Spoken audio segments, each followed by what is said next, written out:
Shower me with praise!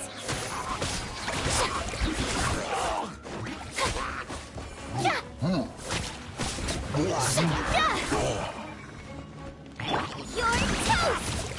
Boba, get them!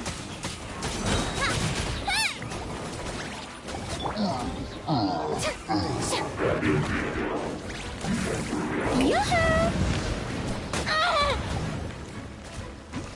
Everybody stand back! Out of the way!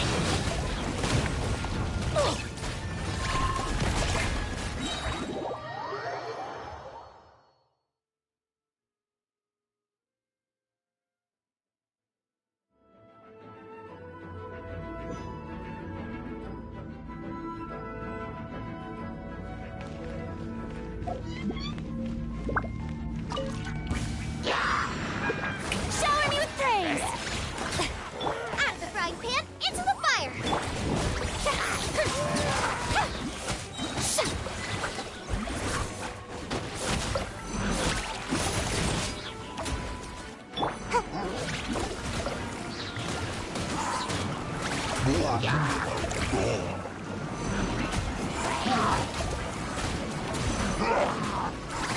Can't catch me!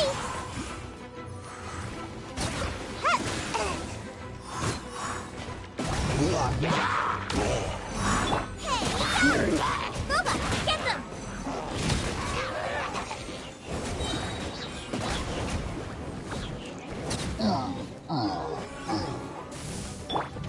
Let my name echo in song! How dare you!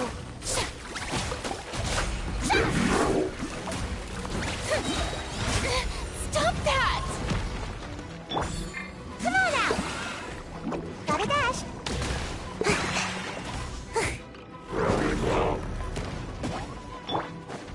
Eat this! How brilliant!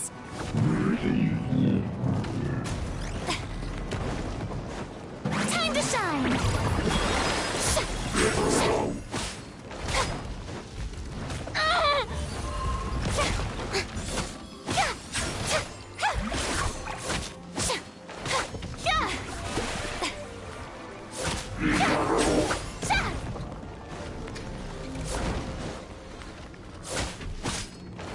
Teamwork is dreamwork!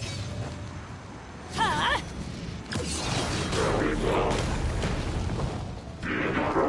Adventure time!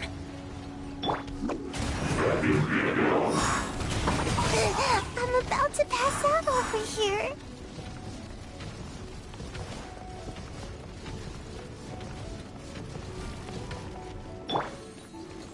The show begins!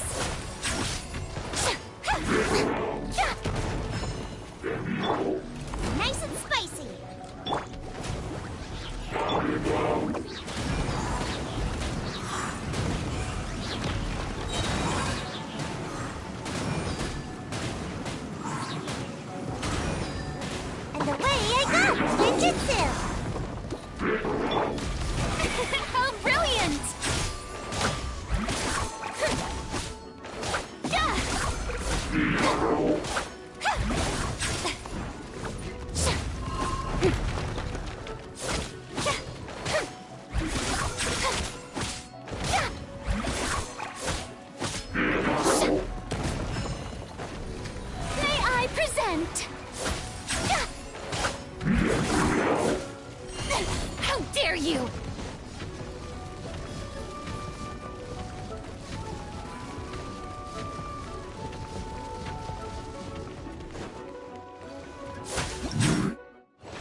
No,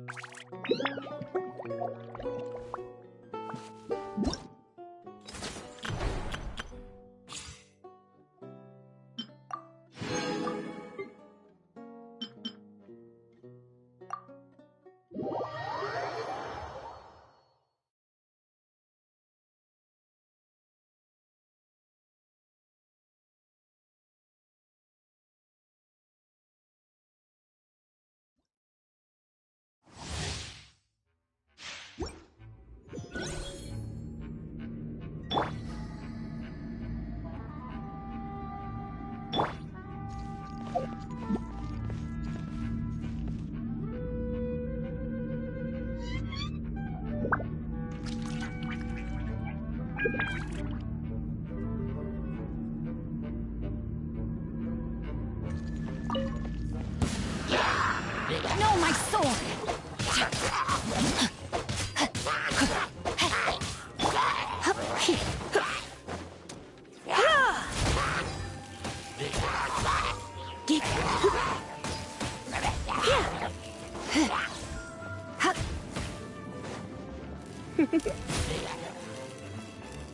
You're in for a little shock. You're in for a little shock. Come a little closer. Rain outlines your fate. Yeah, body and mind. A new job. Let me weave you a verse.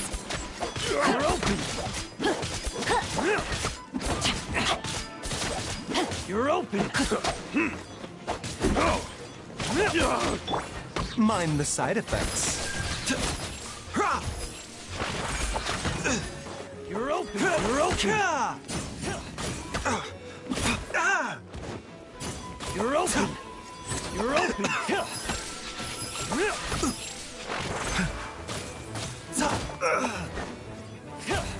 You're open. Let's spark things up a little. You're open. Come a little closer.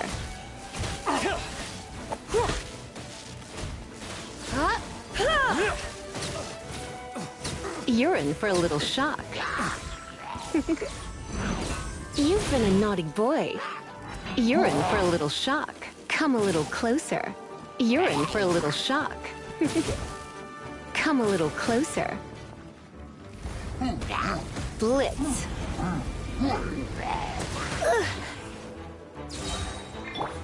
Seems like an emergency. The doctor will see you.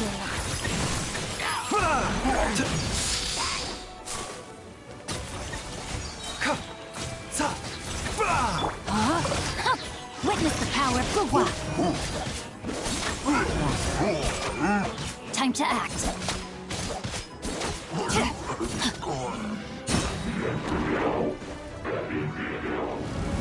Body and mind. No, my sword. Yeah. Surrender and I'll be gentle. You're in for a little shock. Come a little closer. You're in for a little shock.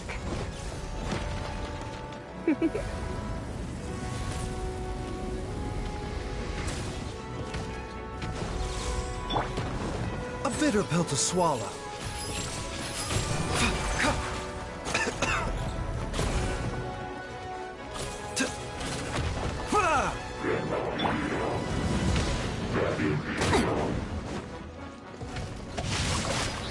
Rain cutter.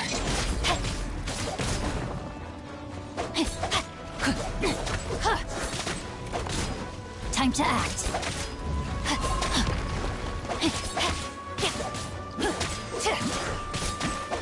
Remember, health comes first. Yeah.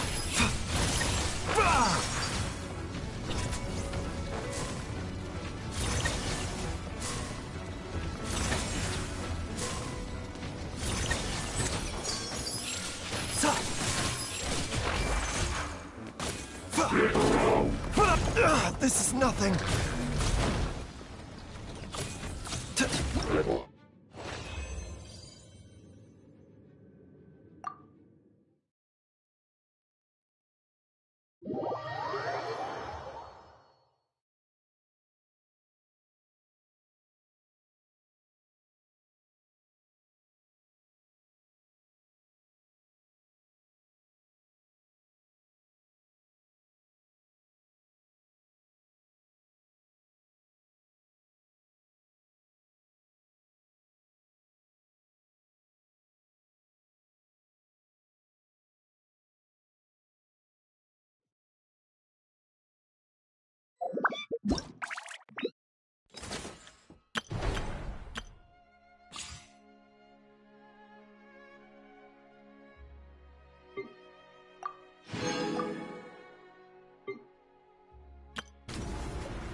So, are these the ruins the knave was talking about?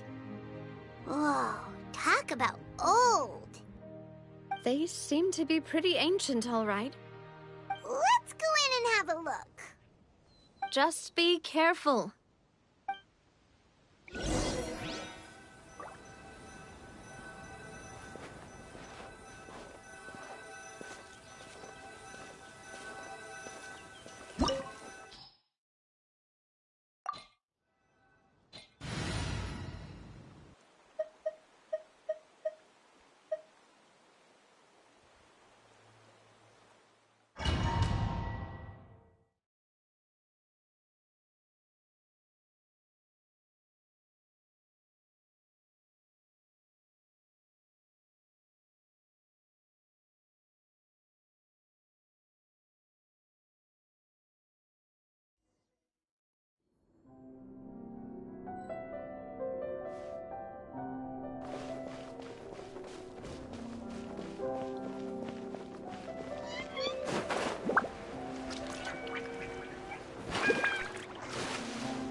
Leave it all to me.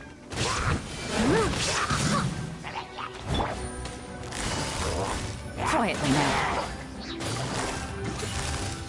Gotcha. There is no escape. As a dutiful maid would.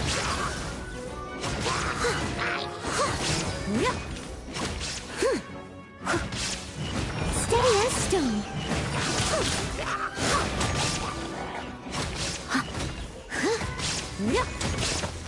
Someone needs assistance.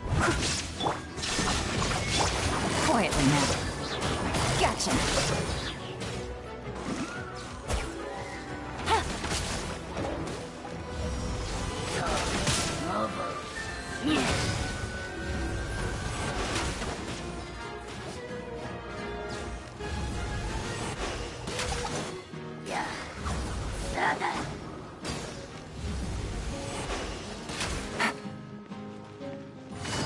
Busted.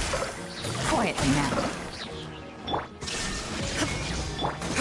Scatter!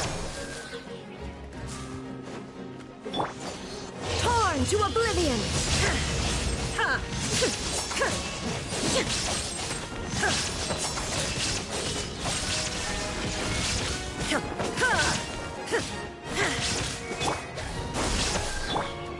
Busted.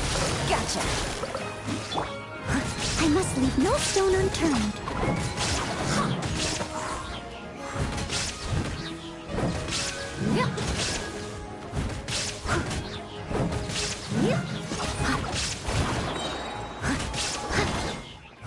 Propagate! Shine down.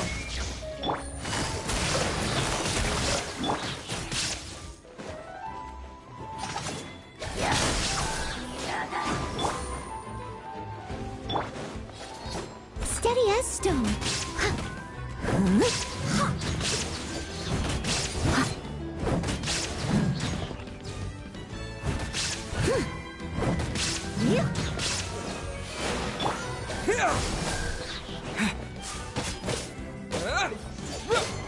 Busted. Dada Kundala.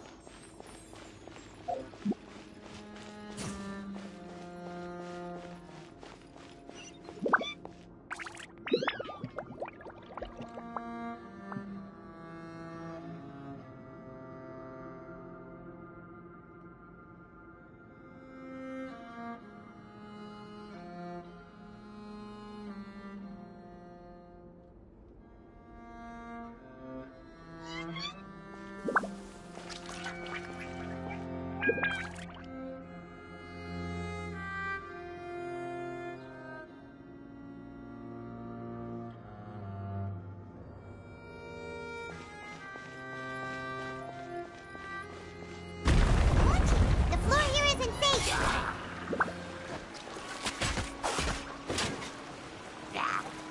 Quietly now. Busted.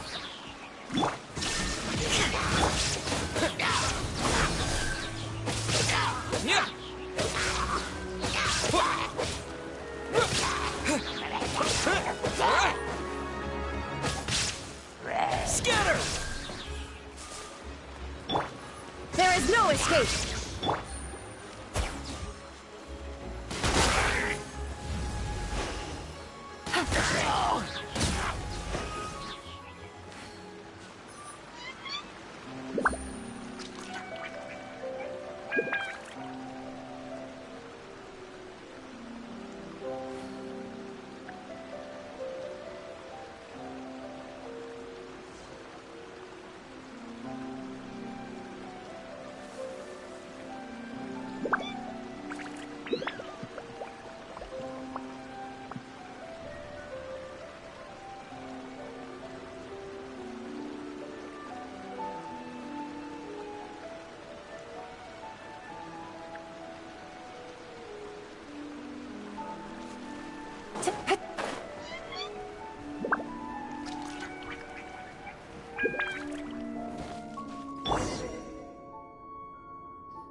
This place has also been contaminated by primordial seawater. Yeah. And a lot of it, too. A Fontanian would most likely dissolve the moment they fell in. Right! You can't go down if there's primordial seawater. It's too dangerous, and it won't be any help for you to just stay here. Don't get by my wrong. We're not saying you're useless. It's just that... No, you're right. I can't do anything in this situation. I'll leave this...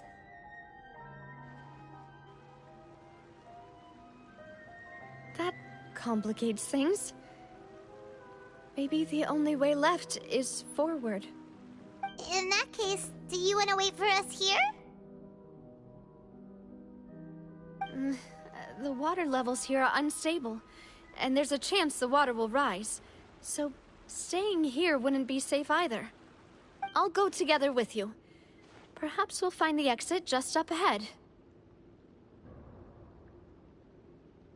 All right. Come with us for now then, but please be careful.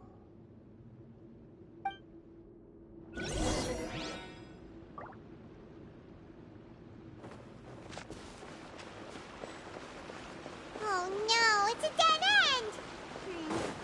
Let's try climbing over from the side.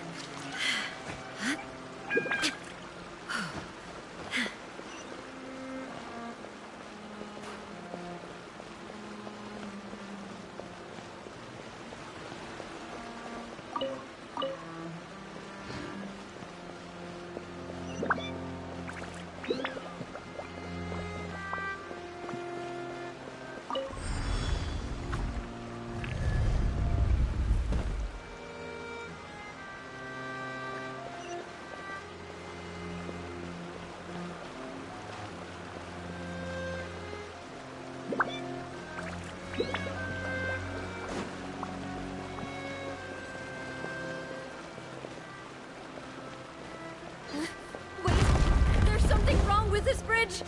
Run!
Demoiselle?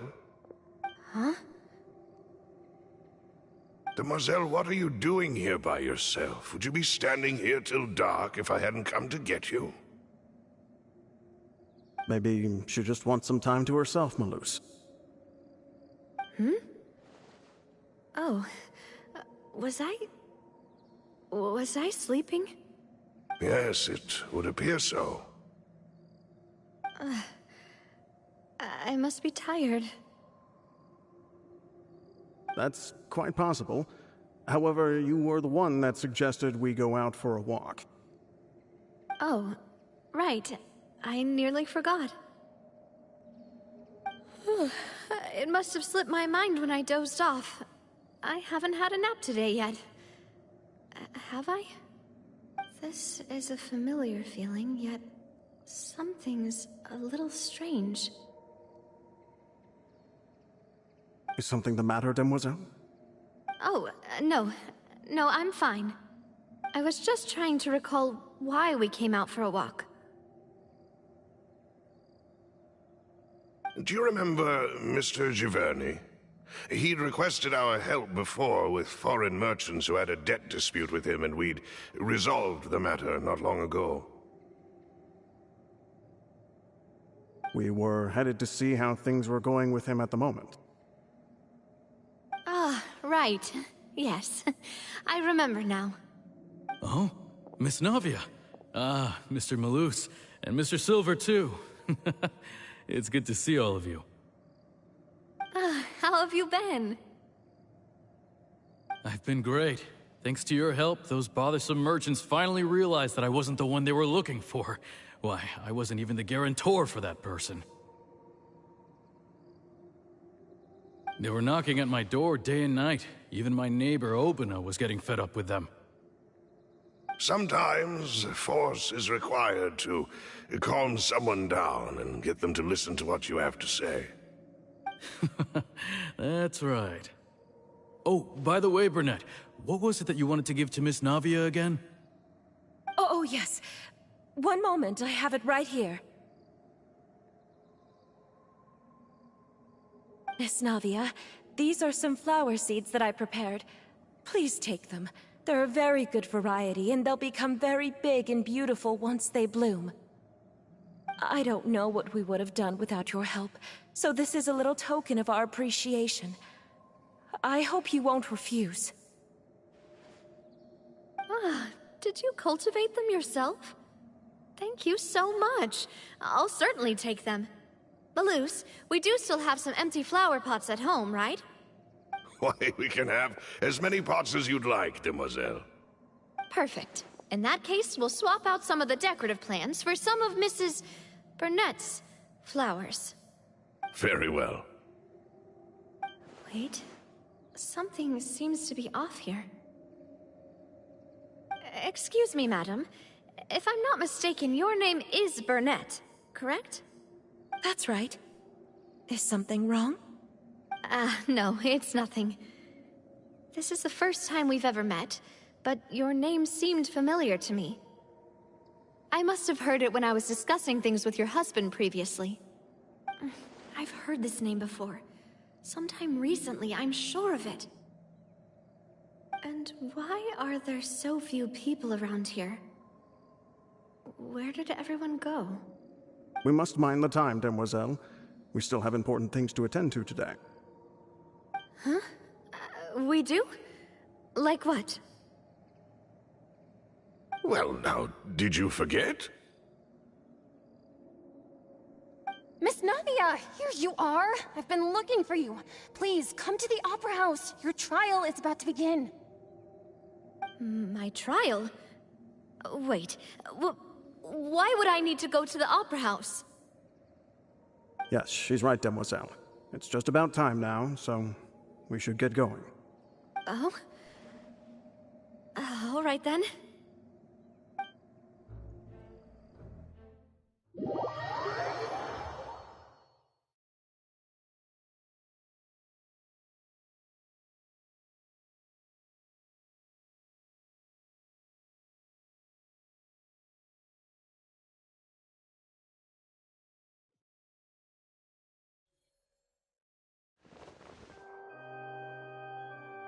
Look, it's Navia! She's here! And her two attendants are with her. Goodness. Everyone's finally here. There sure are a lot of people here to see the trial. And they all seem to be oddly excited about something. I even know some of these people. Karina, Desiree, Joyville, Jolien, Essen. Why are so many people here?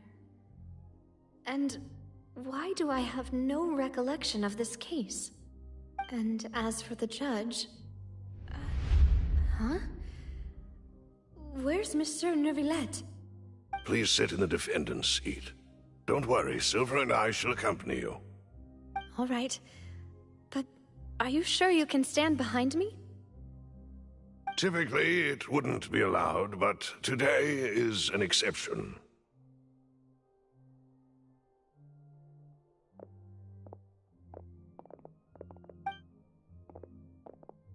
Hey, what kind of place do they think this is? Come on. Do they have any idea what they're doing? Seriously. Enough with the whispering!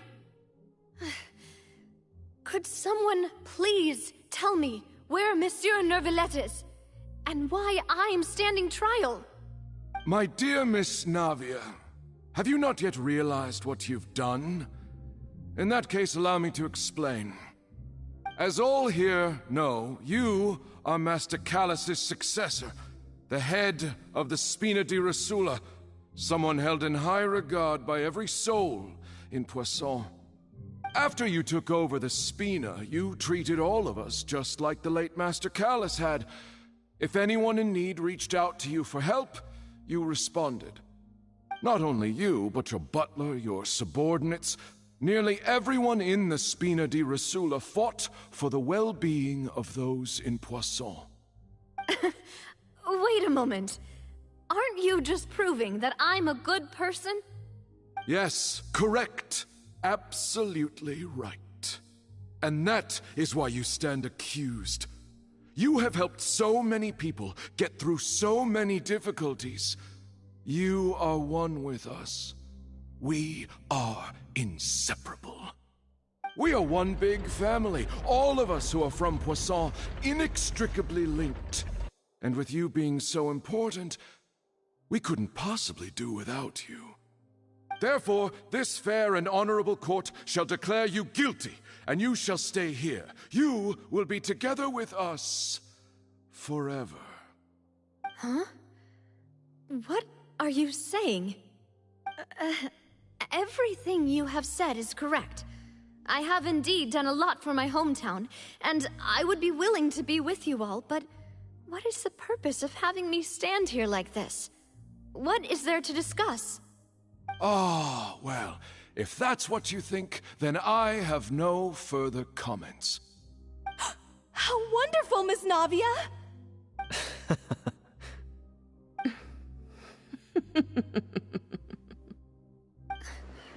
I know all these people. Why are they laughing? I seem to remember now. Yes, I get it. This trial is... Wait just a moment. This isn't right!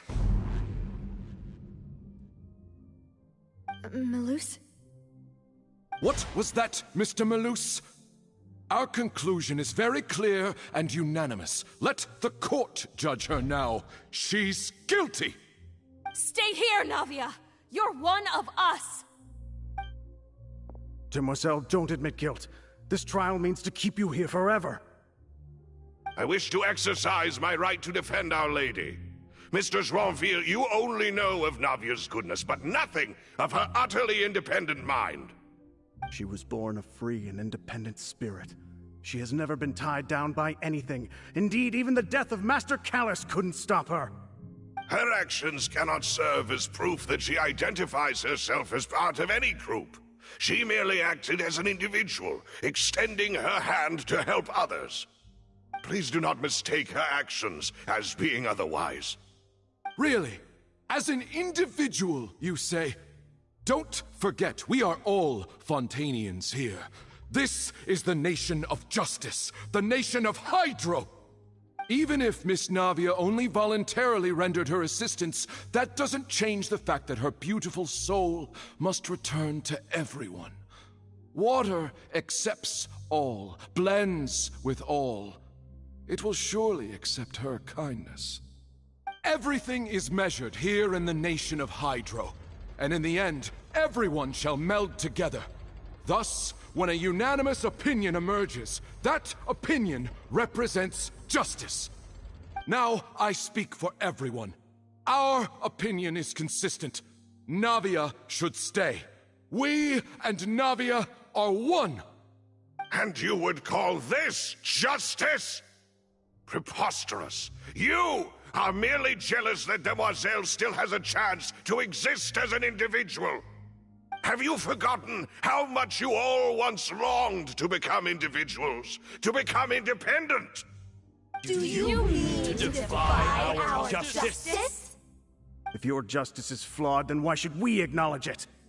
As you said, we can also have our own justice.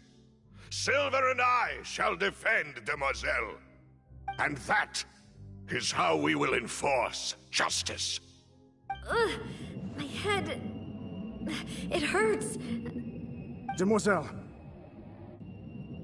Silver, it hurts. My head is spinning. All I can see is stars swirling in front of me. I remember now. Everything that seemed odd from the very beginning.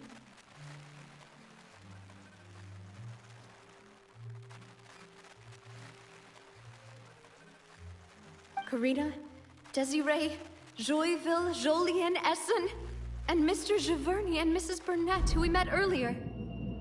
Even Malus and Silver. I don't want to admit it, but they're all dead. Don't be afraid, and don't admit guilt. We will protect you to the very end. Absurd! Who are you to say that she cannot be judged? We are the majority, and in the nation of trials, the majority is absolute justice. We are the will of all. Don't let them escape! We shall keep Navia here with us! Mr. Malus and Mr. Silver, must you be so stubborn? How could the two of you possibly hope to stand against the collective? Do not resist. This judgment is fair and just. Navia belongs to us. After all that happened, she should not be left alone in Poisson. What are you saying? No more excuses! He says we're jealous. Jealous? How could she possibly be an independent individual? What's with these people? Who's jealous of her? She belongs to us! Miss Navia, she... Silence! That's...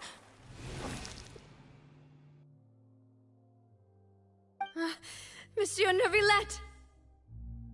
Such commotion is prohibited in the court. The accusations you just presented are nonsense and cannot constitute a proper trial. The court will adjourn for the rest of the day. In this, I shall hear no objections from any unauthorized party. Our thanks, Monsieur Neuvillette. Please leave with me, Miss Navia, while there is still time. But... Go on now, Demoiselle. This is your only chance to leave this place. What, can't bear to leave us behind or something? Malus. My apologies. I couldn't resist making one little joke once I realized that this shall be our last goodbye. Malus... Silver... Quickly, you must come now! Goodbye, Demoiselle. Farewell.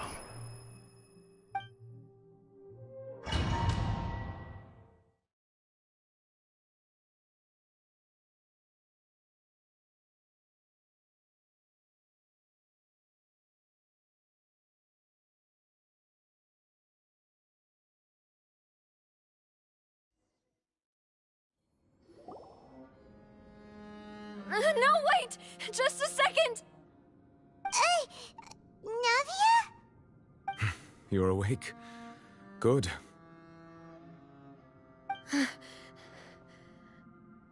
I must have been dreaming. Malus and Silver were still alive, and they were defending me at some insane trial. It looks like you're all right. Did all the sad feelings cause you to have a nightmare? Paimon could give you a hug. The ruins you were exploring suffered a cave-in. When I arrived, I found you falling toward the water. You were just about to be dissolved within, but I...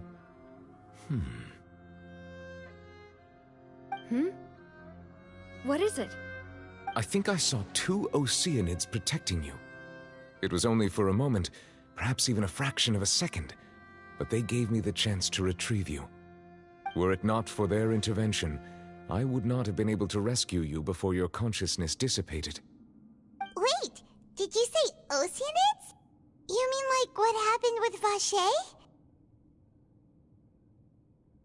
Perhaps those 2 Oceanids were the people you saw in your dream. I always told them that they didn't have to protect me. To think that they'd keep doing so even after death.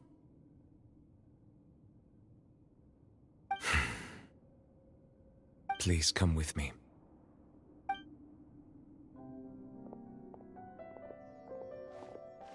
Neverlet, are you okay? Oh, I am quite all right.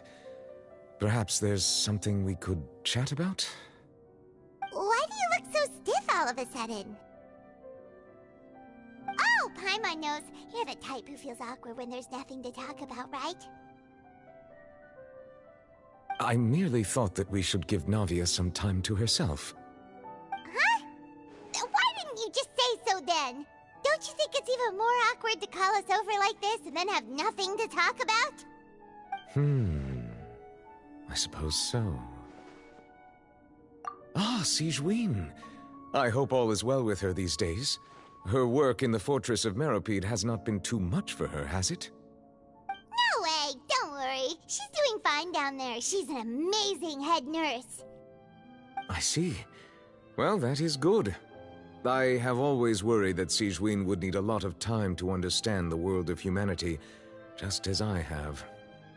Oh, and the Duke also says hi. Even though Sigewinne made him do that. He hopes that you haven't been overwhelmed by all that's happened lately.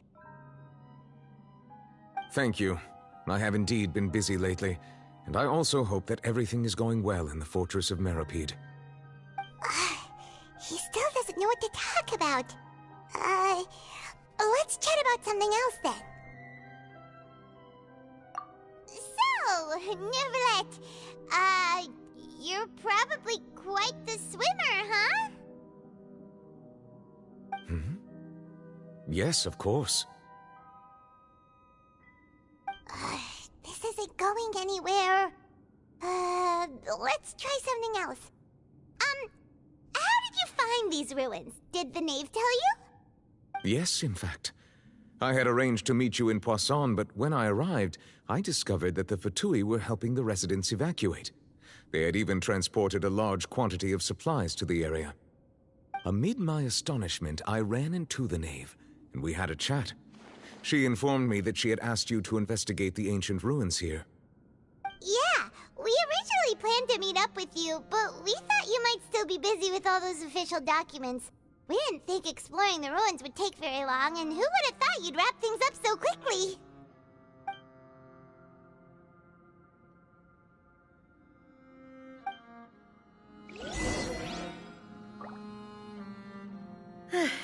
I'm sorry to have kept you all waiting like that. I'm feeling much better now. I guess we should get going again. Will you come with us, Monsieur Neuvillette? Yes, if you wouldn't mind my company. All right! Another one joins the party! Let's get going then!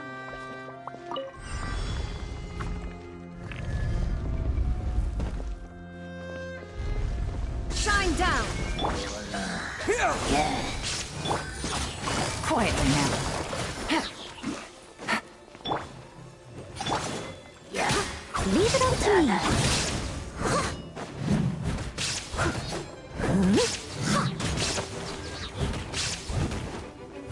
as a good knight should.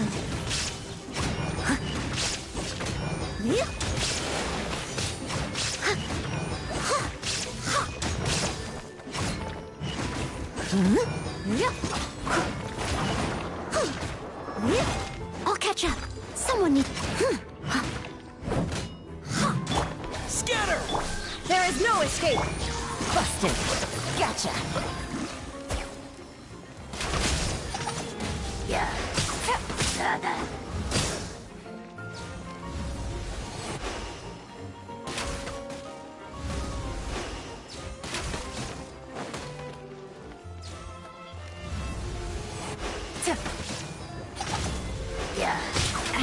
What a drag.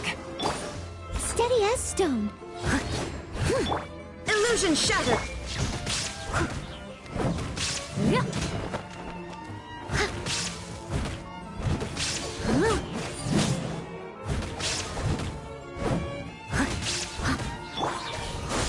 There is no escape! Now you shall perish!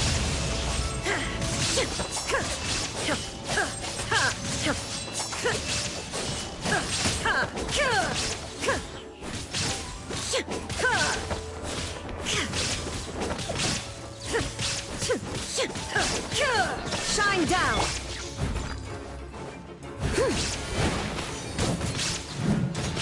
Someone needs assistance.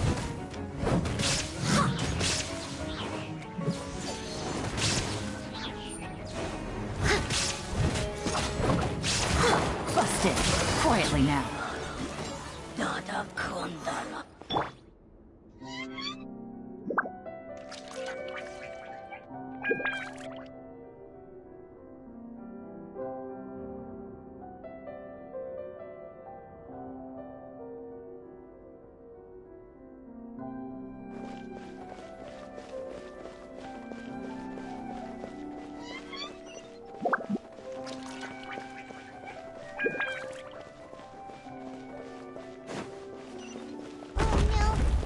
Unstable path. Watch your step.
Gotcha!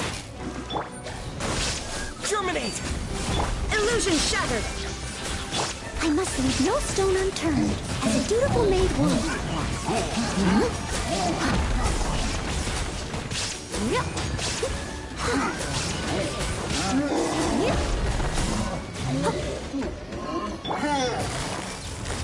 Quietly now. Busted! Shine down! Propagate!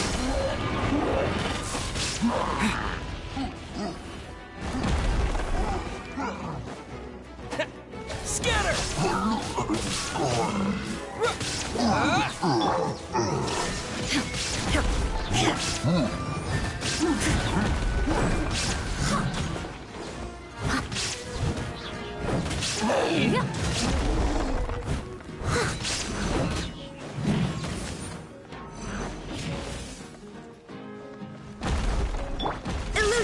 shattered. Gotcha. Busted.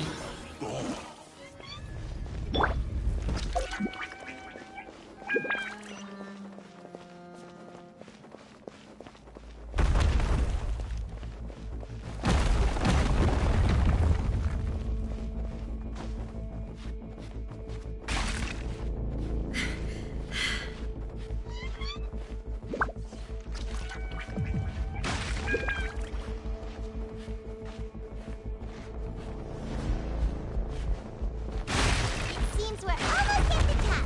Keep it up!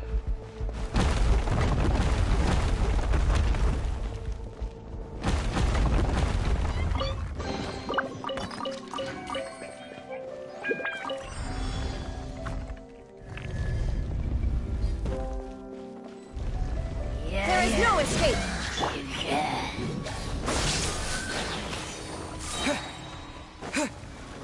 Spring forth! Illusion shattered. Torn to oblivion.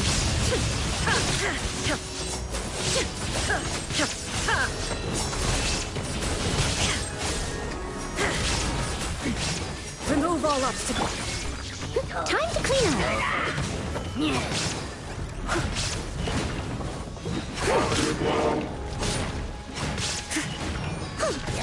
Someone needs assistance.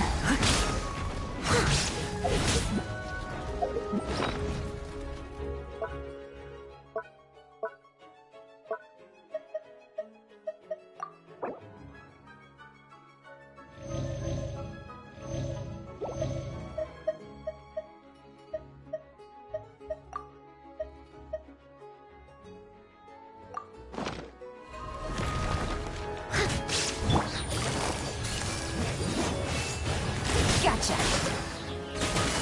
Busted. Take it easy.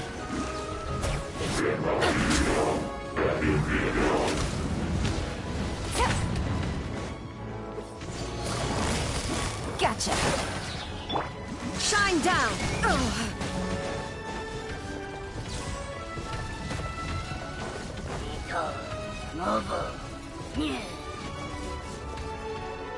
Illusion shattered. Propagate!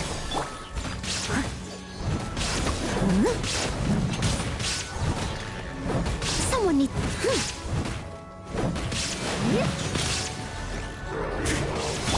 Quietly now. Busted. Things are about to get dicey. Winging it wasn't the best idea. Steady as stone.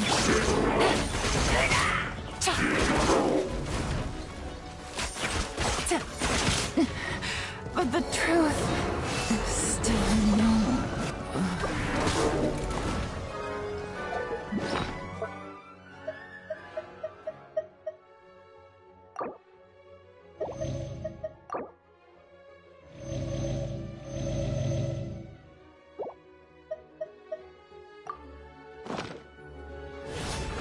There is no escape! Inazuma shines eternal!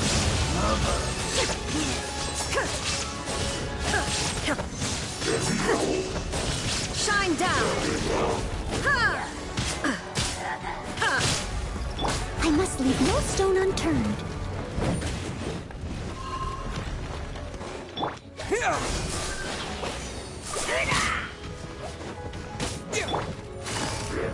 Gotcha! Quietly. Take it easy.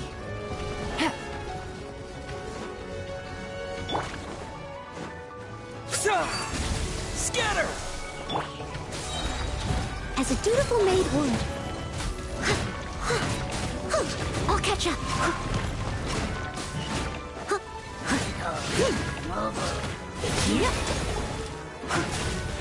Someone needs...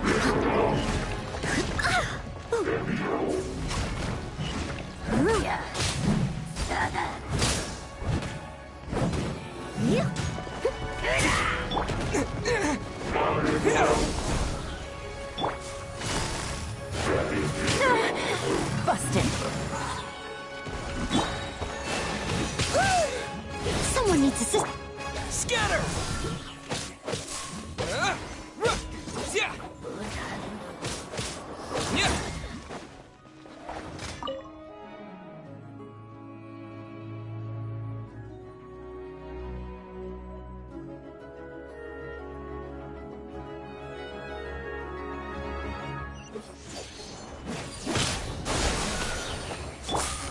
Gotcha. Quietly now.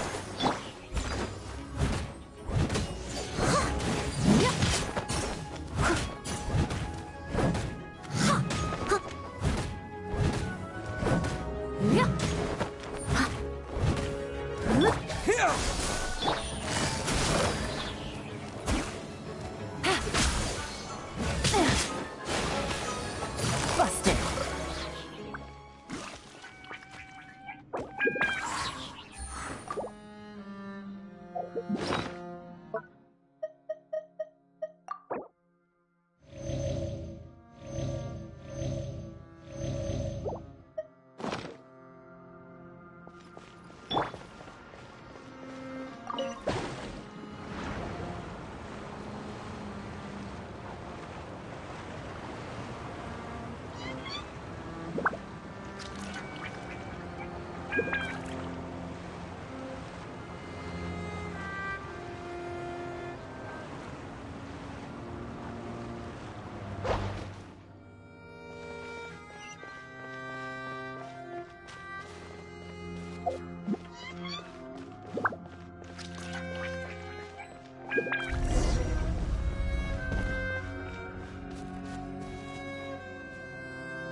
Looks like we've reached the end.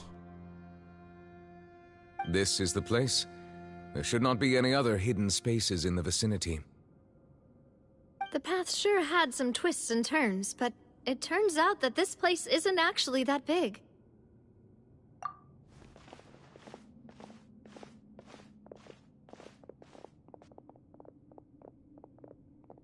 Stone slates? It seems like they were put here as an offering. Could we take them down and have a look? Perhaps we should just leave them be for now.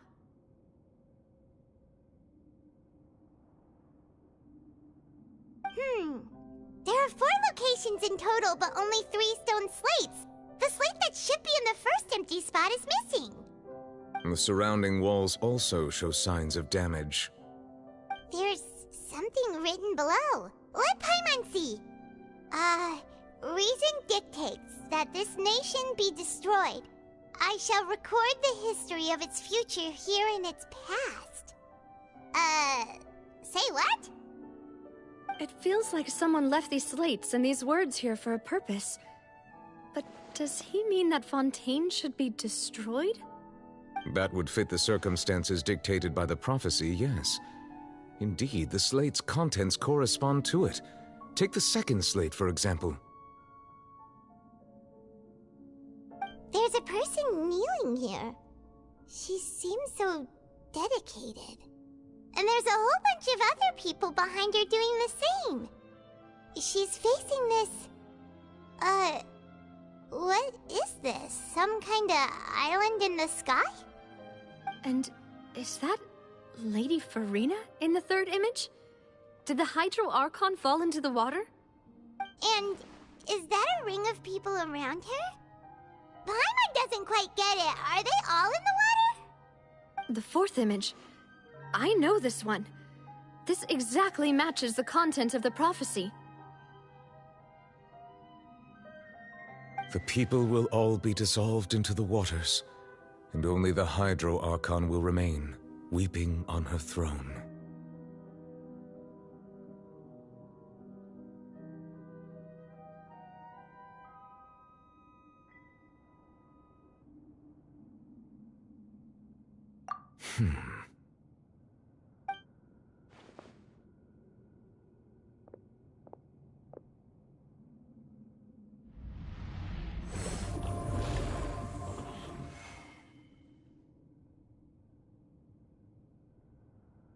More information should be hidden in these slates, but I fear I cannot easily uncover it, most likely due to us missing the first slate.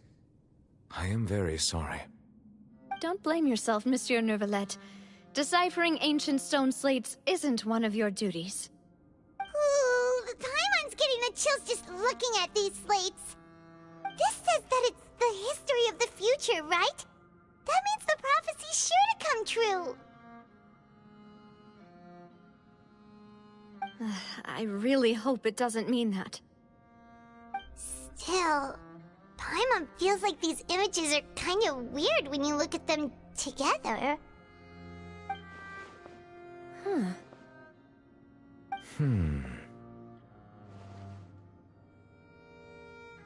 That's right! If the images are in chronological order, shouldn't the fourth, the water's drowning fontaine, come before the third? Where the Hydro Archon herself falls into the water? And yet the order is reversed here.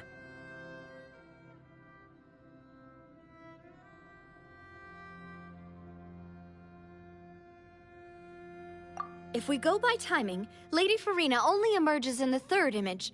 That means that the person in the second image might be the previous Hydro Archon. Egeria, then. I had never met her, but her appearance here does match the records. The previous Archon kneeling before the floating island in the skies, as if confessing a sin. Did she herself commit that sin? And if not, why would she be in such a posture? Also, I'm still wondering why these ancient stone slates are here at all. Judging from their contents, could this place be the origin of the prophecy? Does that mean that someone, or some people, once saw these slates? But who would have created these slates and left these words here?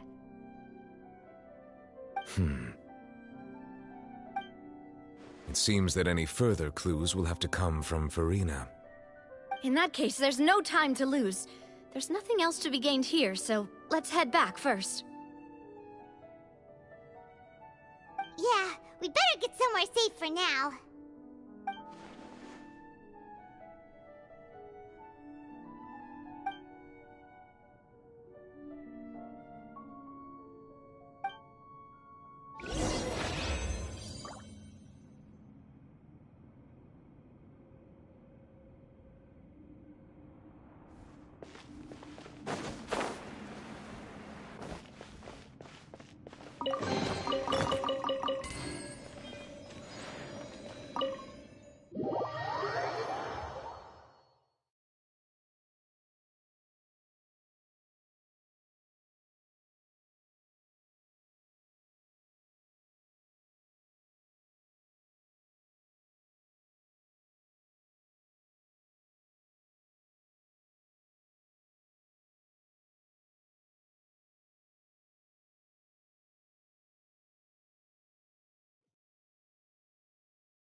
Let's split up here.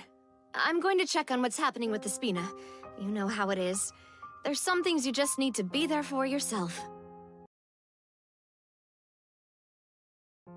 You said, Navia? Paimon's already beat! Thanks for keeping me company. Talk to Farina tomorrow morning to ask about the stone slates. I'm sure that you're concerned about this matter as well. Are you really gonna talk to her about this directly? I'm scared now that it's come to this.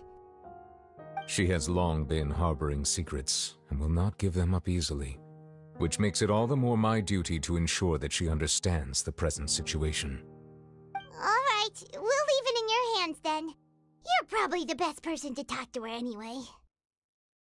I will be carefully considering my words tonight. Traveler, Paimon, our safe house at the Fleuve Cendre is always open to you, as ever. So please don't think you're an imposition. All right. I'll be on my way then.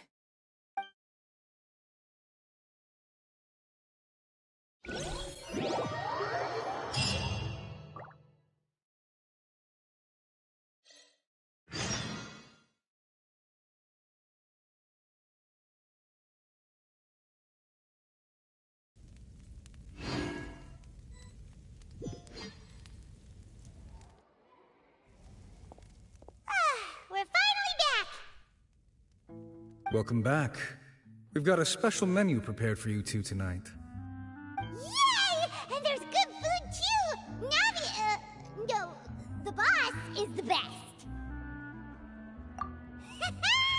Ooh, desserts!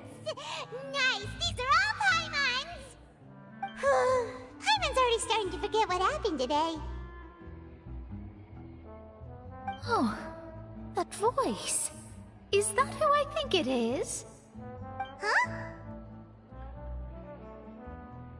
It's you two. What are you doing in Fontaine?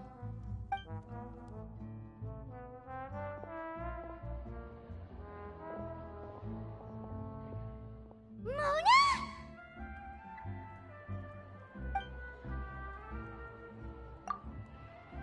Seriously, nobody just uses a scry glass whenever they've got time to just see who they'll meet on the road. Still, we didn't expect to see you here. Wait, you're not a Fontanian, are you, Mona? Well, I have some business to attend to here, so I booked a hotel in the city. I was just out for a stroll when I bumped into you. Quite unexpectedly, if I might add. Why did you think I was from Fontaine, though? Is that because Magistus doesn't sound much like a Mondstadter surname? Yeah, let's go with that. Well, I used to have my own surname, which was, well, some other thing. Either way, the old hag told me when she took me as her disciple that the first step to being a great astrologist's pupil was to change that name. There was nothing for it, really. She really is amazing at astrology, so I changed my name to what it is now according to her wishes. To my surprise, however, Magistus is not the name of some ancient house or clan. It isn't? Nope.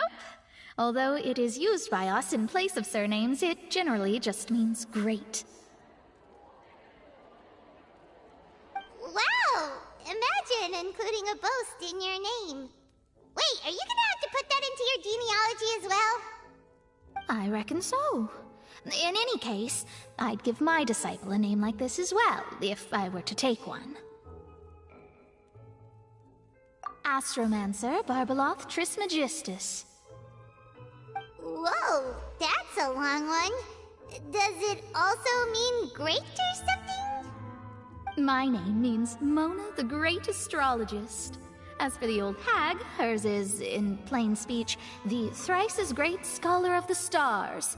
Just take it as a title specific to astrologists. Thrice as great? That's so petty. I know, right? That's just how she is. She used to call herself Magistus, actually, but when she took me in, she changed her name to Trismegistus. Talk about excessive. Magistus is thus the calling card of our school, so to speak, which makes it about the same as a surname, deeply. That sounds terrible! But anyway, you're not Fontanian, are you, Mona? You're from Mondstadt, right? Well, I was born in Mondstadt, yes. My parents migrated to Dornman Port, and I traveled with the old hag for a while, after which I settled down in Mondstadt City. Oh, that's a good thing then. At least we know you won't be dissolved by Fontaine's waters. Speaking of that, I'm sure you're aware that a bunch of things have happened here in Fontaine, right? I know you're not a local, but I'd avoid getting too close to any water that looks strange all the same. There's something ominous about it. Well, the water, I mean. That was the main reason, yes. Just a while back, the Steambird invited me to take part in a panel and speak about the circulation of the prophecy as an astrologist. The invitation was sent quite early on. I don't think anyone expected Fontaine to be in this much trouble. What do you make of that prophecy, Mona? Just tell us what you think as an astrologist. Your word would go a long way to make things more certain and less scary. What I can tell you is that I'm an astrologist, and that this prophecy concerns the fate of Fontaine, even that of all Tevat. Ascertaining this is akin to reading the fortune of the whole world. I'm afraid that this is not something that just anyone can do. If I could do it, you would no longer call me an astrologist, but a visionary. But on the flip side, the prophecy is so huge and powerful that it must surely come from a powerful visionary. Its contents involve the fate of the world. Disregarding it would be a mistake. A visionary? Sounds really powerful and all, but does such a person really exist? Of course. The old hag could do it, And I'd bet there are others amongst those Hexenzirkel colleagues of hers who could do something similar.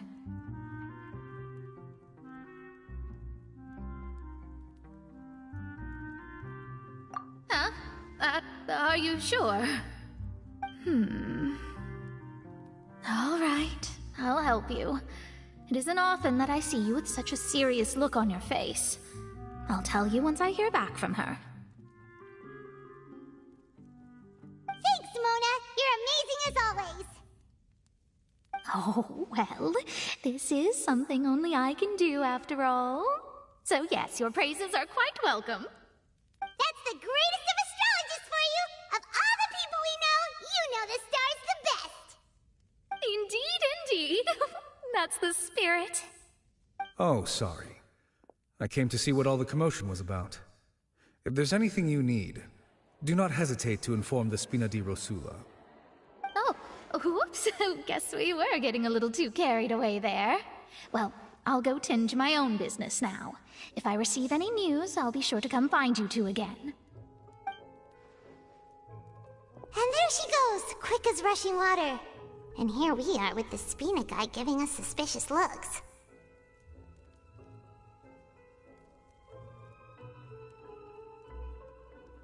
Right, but we were able to recruit Mona's help, didn't we? Our Fontanian friends will thank us someday.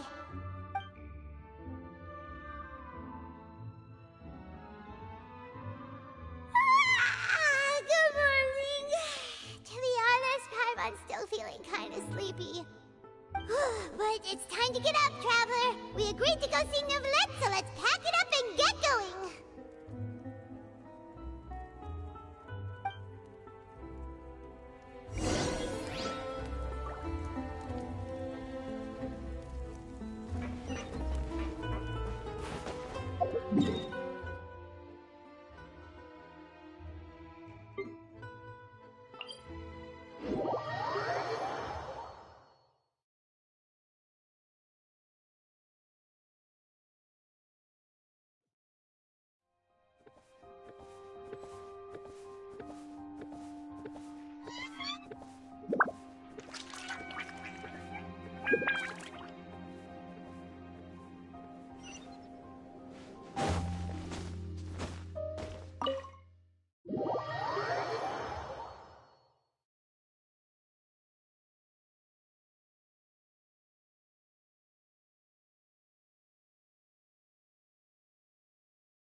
You're here! Finally! Is something wrong? Monsieur Neuvillette and Lady Farina, they seem to have gotten into a dispute. Please go see for yourself.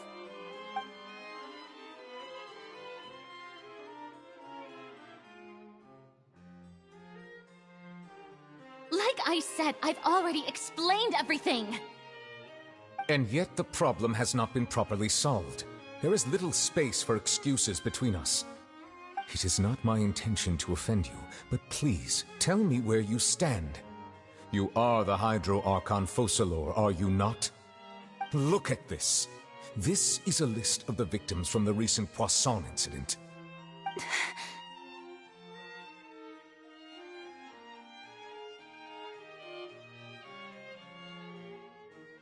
You mean... they're all...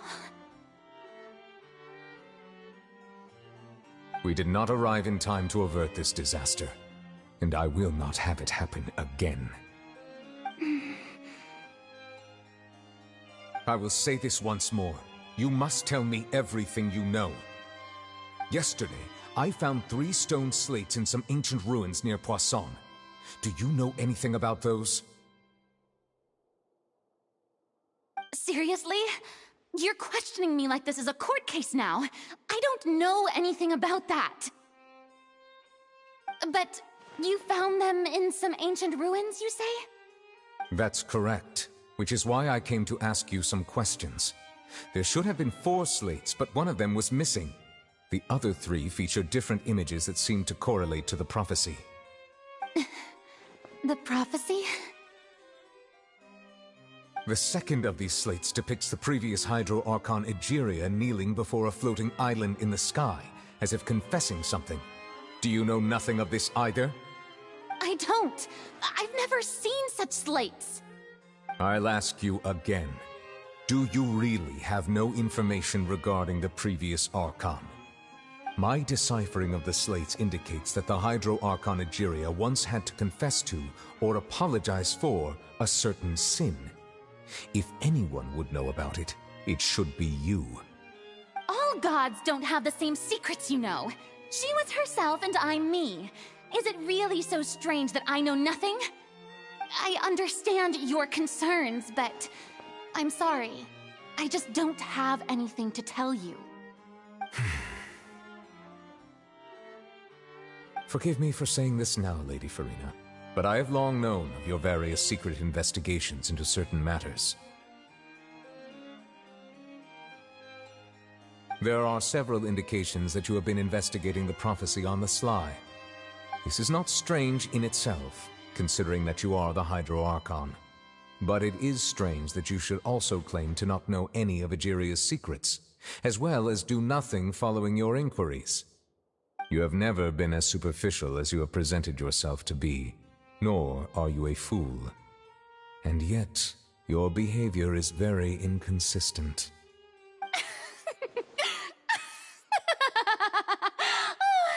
So you've been watching me all this time, have you?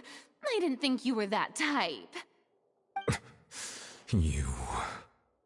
Well, since you know about my secret investigations, then you should know I'm actually working to take care of it.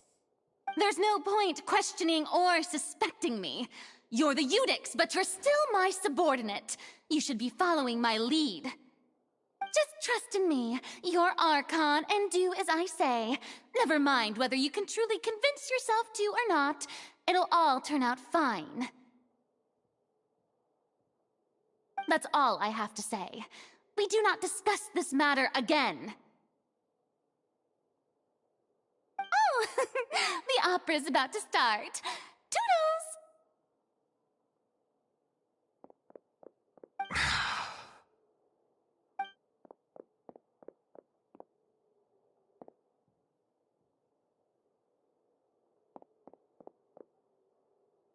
Did Farina not notice us standing by the door? Wonder what's up with her. She was smiling. Huh. She didn't seem in the mood to care if we were listening in or not.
I assume you've been outside for a while now?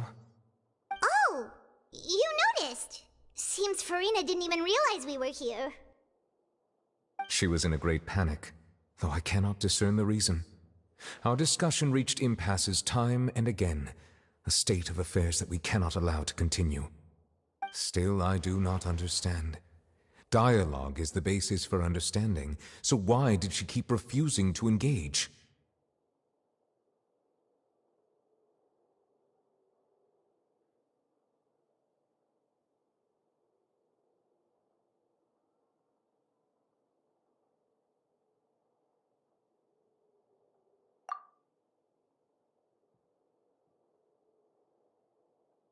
Everyone in her inner circle has noticed that she is hiding some secret.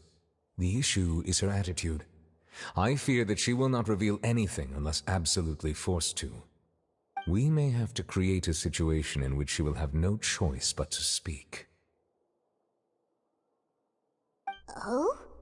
Like what? Normally, people will only reveal the truth when standing trial. Perhaps we must have the Hydro Archon experience just such a scenario. But Farina's seen so many trials, and she's really good at dodging questions. How do we make sure that she won't just slip away at the first chance she gets? We will need to consider this thoroughly, join forces with various parties, and then do what we can. If at all possible, I would prefer to recuse myself from this affair, but we must prevent the prophecy from coming to pass. This may be cruel to her, but all Fontaine is in crisis. The information a god possesses is too precious, and so we must take a chance on this.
But who will lend us their aid to do such a thing?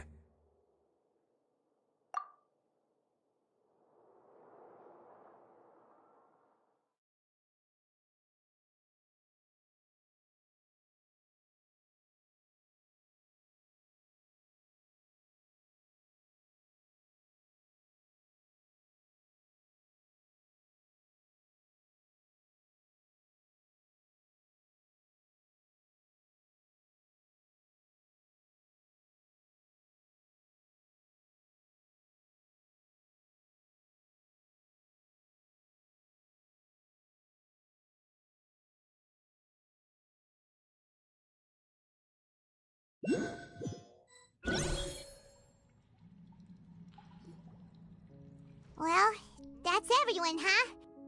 Speaking of which, it was pretty smart of you to think of hiding here. Poisson was just involved in a disaster, so it's presently devoid of people. That naturally makes it the best choice. And here you are drinking tea like it's the most natural thing in the world, huh? That's what families should do. Sit and enjoy a leisurely time together. It's nice to enjoy tea here, you know? Care for a cup? Lend me your ears, everyone. Or perhaps one of you might like to start us off. How about you, friend? Me? No, I don't think I can. Then, how about you, good sir? I fear that I will cause the mood on this boat to become as somber as it is in court. Well then, I guess we're lucky we've got a local like me to organize things. Wonderful, the spotlight at last. I guess I'll be facilitating things from here. That was a little long-winded, don't you think? Oh, you might be right. Anyway, to cut to the chase, our friend here, the Traveler, has brought us together to discuss something. As for what that is, well, let's start by saying that we'll be pooling our efforts together to create a series of traps. Oh, how intriguing. Well, it's just an expression, really. One that I just learned from Chlorand, and used on the spot. So, let's invite her to explain in detail. A round of applause, please.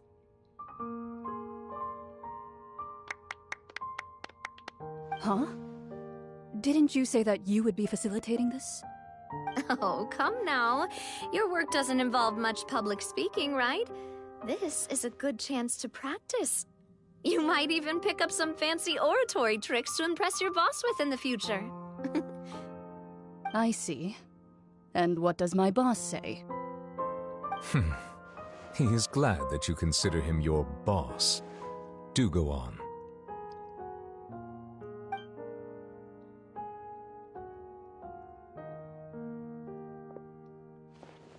In that case, do any of you have experience hunting? Not that I recall. Fremine and I once used a wooden stick in a basket to catch wild rabbits when we were younger. As for Lynette, oh, right. You were sick that day, weren't you? I've also gone diving to catch some fish before. Does that count? I'm afraid not. You may or may not have heard, but Fontaine once played host to a group known as the Marechaussee Hunters. Though that was their name, they did not hunt animals, but rather various monsters left behind by the ancient dynasty of King Remus. Today, Fontaine's monster population has already thinned greatly, so the hunters have blended back into society, taking up arms in other lines of work. They even left a unique methodology of hunting in their wake. A trap comprises of the following components: bait and a containment device. Sometimes a lethal implement will also be necessary to deal with the prey. So, if we were to build a trap together, right now, what would you choose to build it with? For me, I would prefer something basket-shaped. Pigeons and rabbits will see the bait and naturally enter the snare. Our line of work requires a deft hand, and we're some of the best in the industry, so you can count on our techniques. You used some of those techniques while moving the people of Poisson, didn't you? My subordinates mentioned that you even performed some magic for the bawling children. Yes, and I even managed to gather some intelligence in the meantime. I'm quite the multitasker if I do say so myself. I'm afraid I can't claim that as my strong suit. I prefer more stable methods, like placing bait in the water and waiting for the fish to come within reach. That's the kind of method I would count on. Calm and steady. Exactly the kind of person who would catch loads of fish. And I can be their assistant. With discretion, I'm sure. I'd probably use some sort of mechanical animal. Papa once bought me some small clockwork squirrels, mice, and such. When placed in the forest, they can attract others of their kind. I remember that you liked those too, didn't you? I did. And that would be a good way to go about it. If they're realistic enough, animals of the same kind will follow them all the way to the trap. What about you, Monsieur Neuvillette? I fear I do not have any related experience. That makes sense. You usually solve problems directly, without the use of any such tricks. But I do have one more question for you, Monsieur. If we were to create a trap now, how would you design it? I would like for it to be effective, but bring no harm to the prey. A more gentle trap would be ideal. Kind, as always. However, our intention doesn't necessarily change the containment device and the type of implement we need. If we wanted to kill the prey in one strike, we would need a powerful implement. However, that also goes for prey that must be captured and safely contained. Wait, why's that? Only a hunter who's a true expert at subduing their prey can snare it without harming it. The line that divides life and death is often exceedingly thin. So are we going hunting together? Huh. We hadn't thought of seeing ourselves as hunters. It kinda works, but maybe it's still not the best metaphor. If our means of capturing and dealing with our prey is to put them on trial, then the hunting metaphor is actually quite accurate. But we shall require much more courage than any hunter to judge a god, a being whose seat is an exalted throne.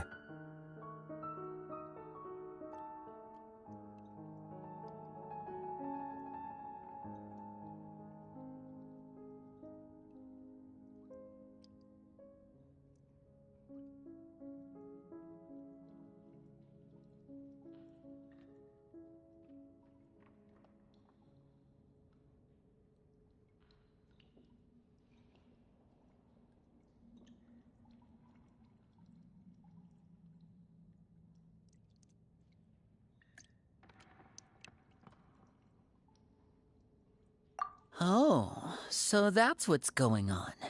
Sounds very interesting.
It's been a tough few days, hasn't it?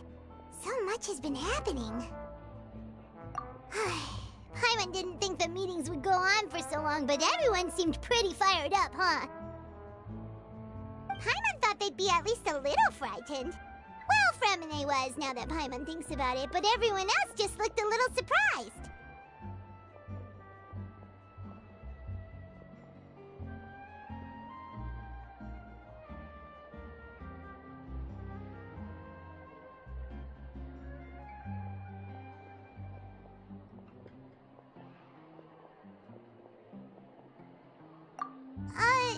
Well,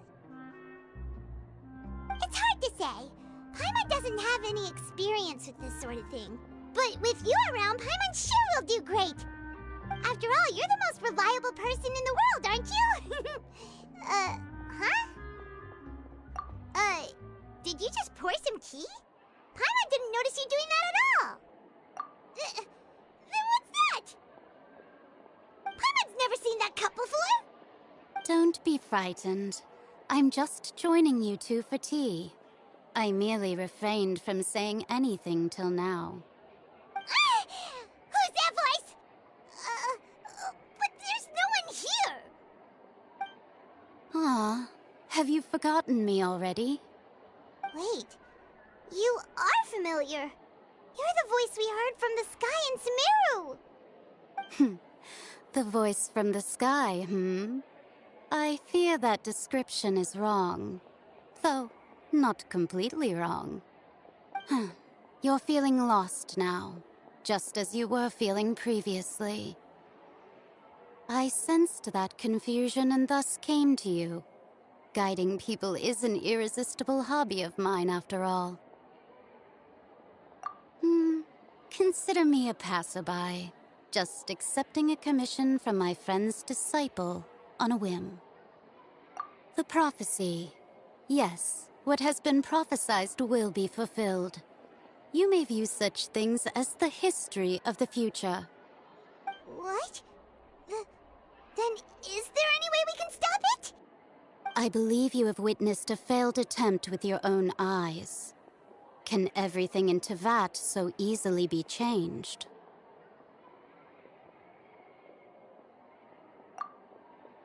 Ah, so you've caught on. Just as prophecies are usually only the future as seen from the perspectives of the gods, could things be happening in hidden corners where the gods' gaze does not fall? Are the things that you shall see different from the fate that the gods perceive?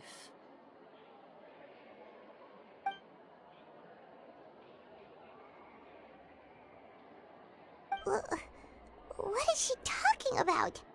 It all sounds really impressive and important and stuff, but it also sounds kind of scary.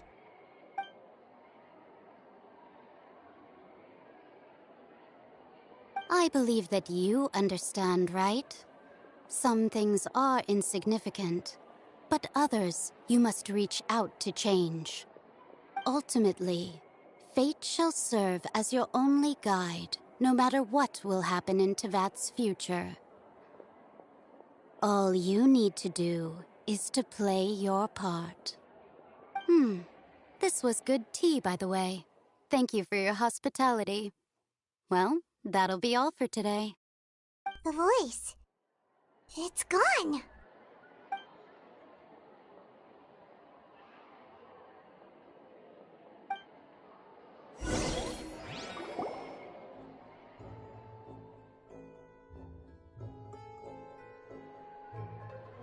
Huh? Paimon hears someone talking. All right, coming. Hey, it's you who's getting lazy, okay? Well, I see I've walked in on some lively banter. Luna! Fine, just fine. I went to take part in that Steambird panel. It turned out to be more interesting than I expected. Not all Fontainians are pessimistic about this.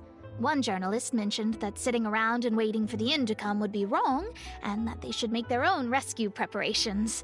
I agreed, so we had a brief chat with her. Did she have pink hair by any chance? Why, yes! It was Charlotte. You remember her, right? That daredevil journalist? I'm in full support of her view.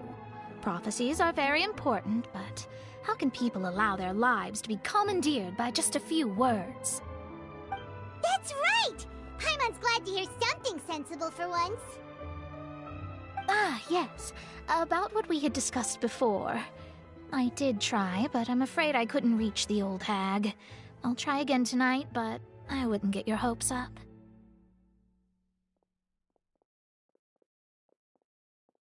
Huh?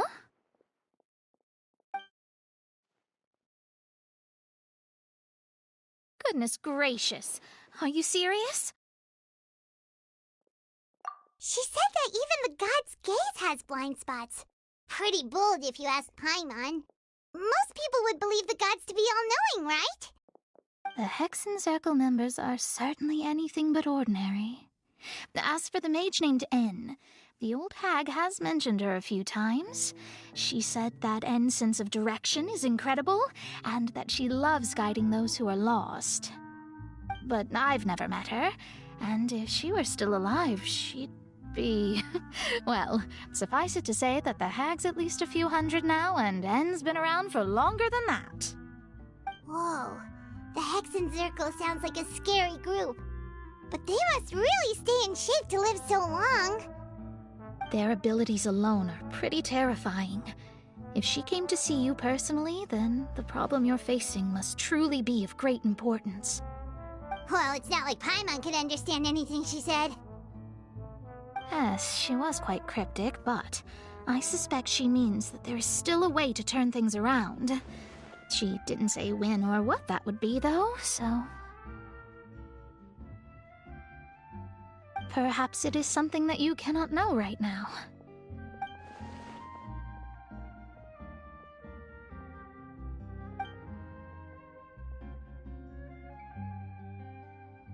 Traveler, Paimon, are you two all right? Oh, we're fine. We're just a little down right now. It kind of feels like the end is coming, you know? I see. I feel that same sense of desperation, too. I guess you could consider me someone who has often witnessed fate. So far as I have seen, it cannot be swayed. But even so, I still hope for, and believe in, miracles. Astrology is eternal and rational, but fate may not be. It is cruel, but it can also be beautiful. Perhaps that's what En was trying to tell you. Not to lose heart, and to believe that what you are seeing playing out before you is not yet set in stone. I did originally think of steering clear of all this, but I couldn't. Even if this is all futile, I still wish to help everyone. If we don't struggle to the last, then how can we face the end when it comes? Huh. You do have a point. There I go, talking about astrological principles again. Sorry about that. The moment I start talking about work-related stuff... I need to get going.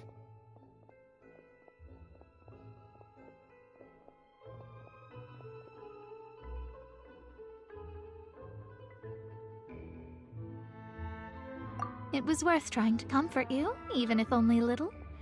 I believe that you'll help those who are struggling in the same way I did.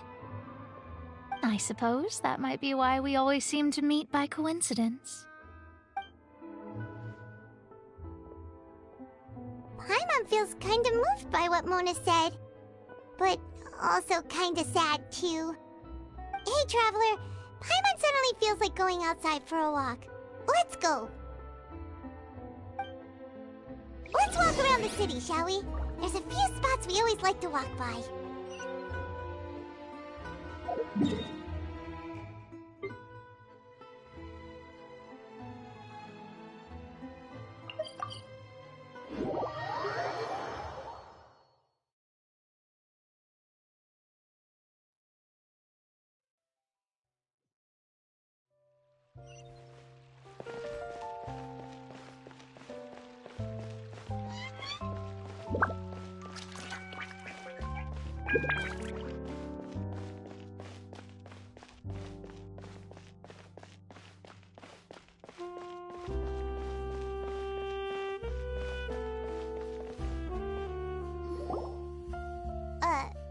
Huh? Our names are written in this newspaper. What's going on?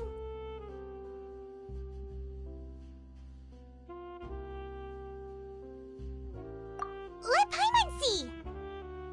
The underwater stronghold, the Fortress of Meripede, has continued in its noble autonomy, but that does not mean that others cannot interact with it. My recent attempts to enter the fortress bore little fruit. Huh. Guess Charlotte still hasn't given up on that. did an Outlander friend become the focus of this report. A blonde adventurer with their white fairy legends trailing in their wake. It is said that this mysterious traveler once visited the underwater fortress. So while the fortress's interior remains a mystery behind closed doors, do not fear, for the tales of the traveler contain surprises in spades.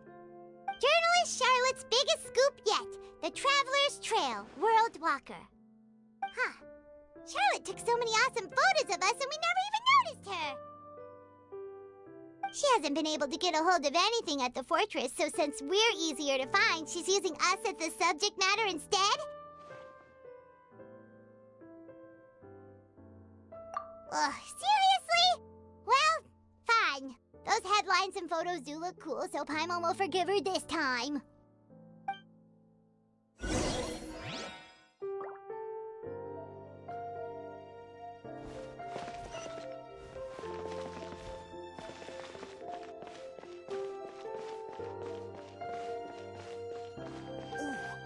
I could make a fortune from this.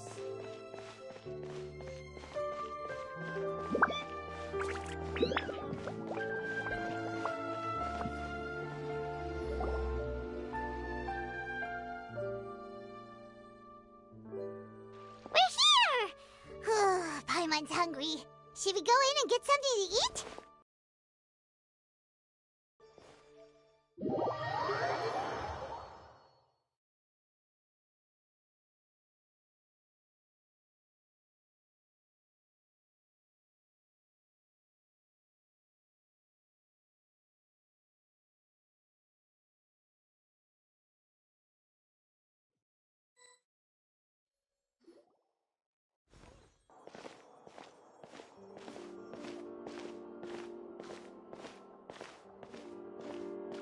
Hey, quick!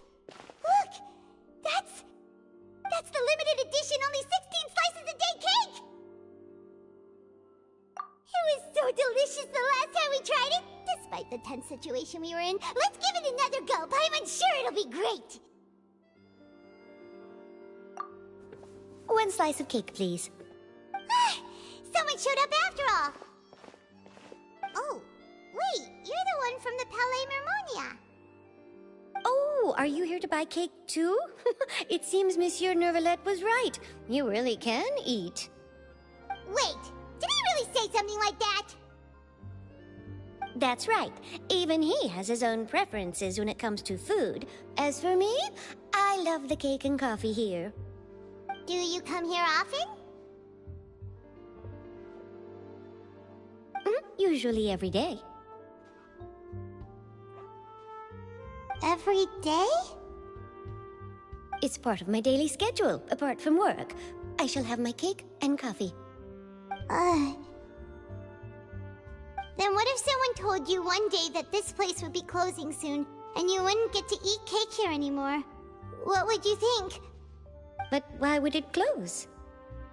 Well, Paimon doesn't know either, but maybe the waters will rise tomorrow. You know, like in the prophecy. Oh, the prophecy. To be honest, I haven't paid much attention to that. No, still, even if there'd be no more cake tomorrow, that wouldn't keep me from having some today. No, it's the same for eating in general. You might not be able to eat tomorrow, but if you can do so today, then you should carry on. That's what people call living, you know. Huh. Don't be sad. Excuse me, could I have 2 more slices of cake to go? These 2 slices are for you. Sijuin said that this kind of expression you're making is what humans call being sad.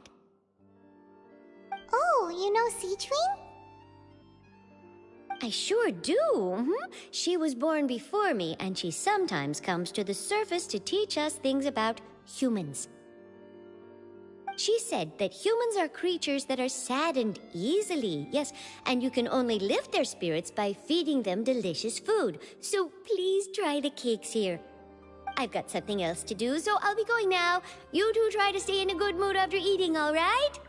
Bye!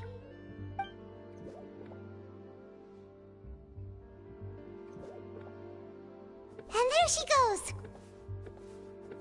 Alright, let's dig in. Paimon's sure this cake will be delicious.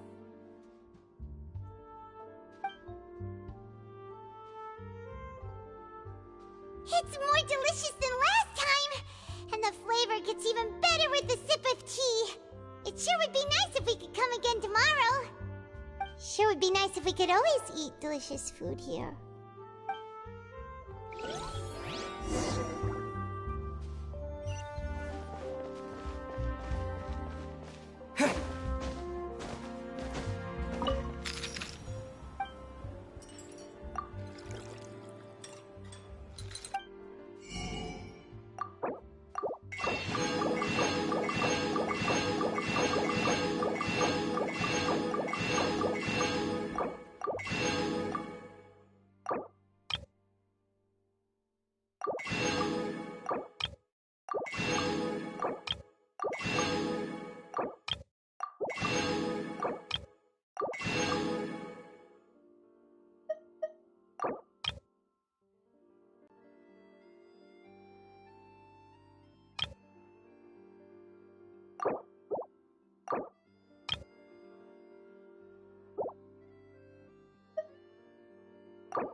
Oh! We're near the Seabird office! Let's go look for Charlotte and have a chat.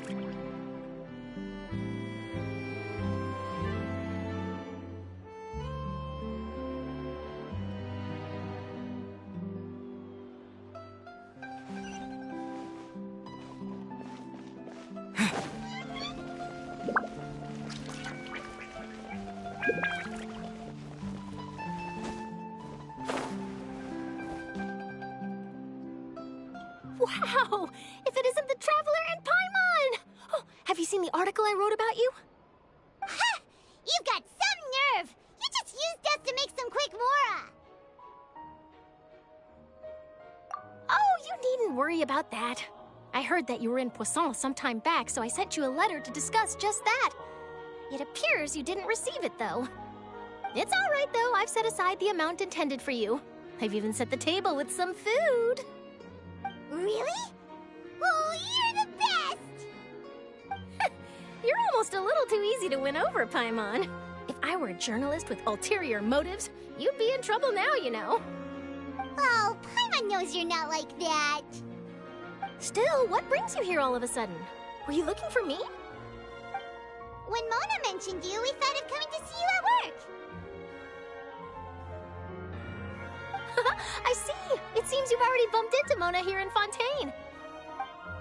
So, she mentioned me? What did she say?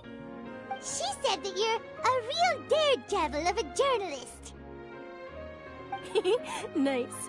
In which case, can this daredevil journalist dare to request an exclusive interview with the legendary Traveler and Paimon? Huh? So your article in the paper today doesn't count? Oh, of course it doesn't. That was more like live photography. What I'd like to do is dive deeper and ask you to talk about the things you've seen and experienced.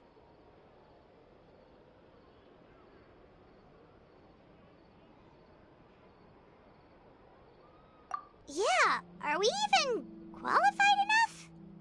Why not? If I say you're worth an interview, then you're case, we'll just chat when you have the time then? Oh, so that's a yes? Ooh, splendid! I'll tell the editor-in-chief immediately. I'll have to apply for lighting, a venue, some props, and...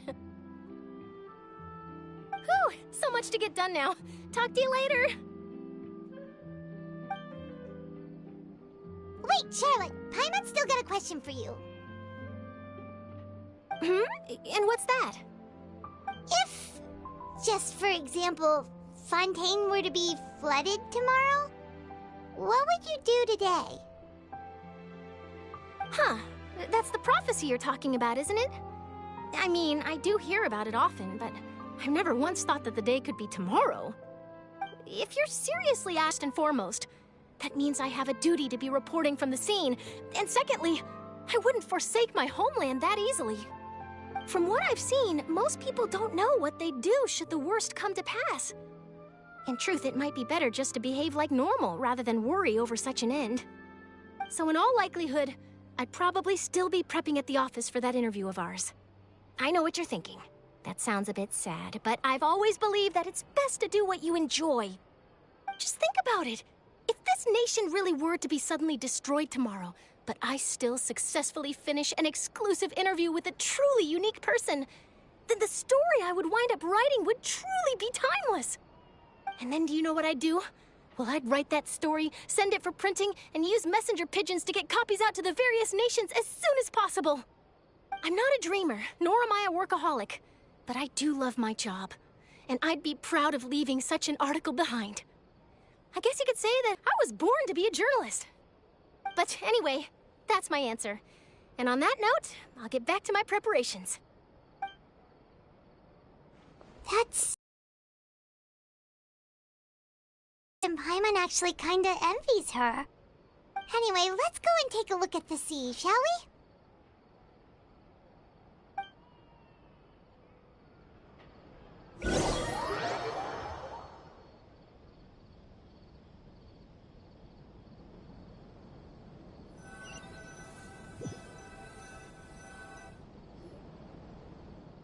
The sea breeze and scenery can be a pretty soothing combo, huh? Paimon's been thinking. If it wasn't Fontaine, but all of Tevat that would be destroyed tomorrow, where would we go and what would we do? No, Paimon should ask, if you could choose, what would you like to do?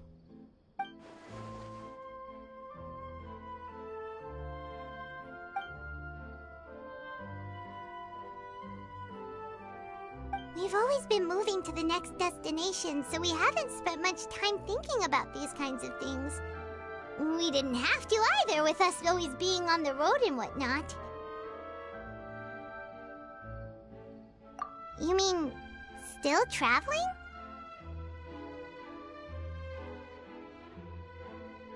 Huh. Wait, isn't that what we've always been doing?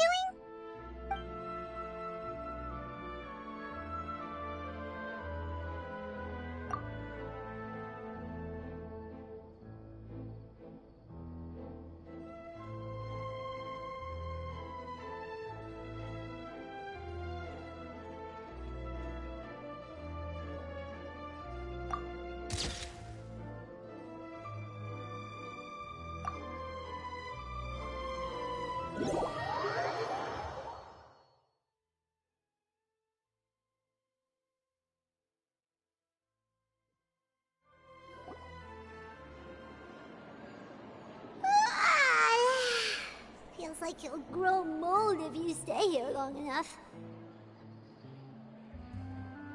But it's still better than the Fortress of Mirapede, that's for sure. It's not only damp there, but salty too. Ah, so the two of you are still here. Wonderful. Oh, you're from the Palais Mermonia, aren't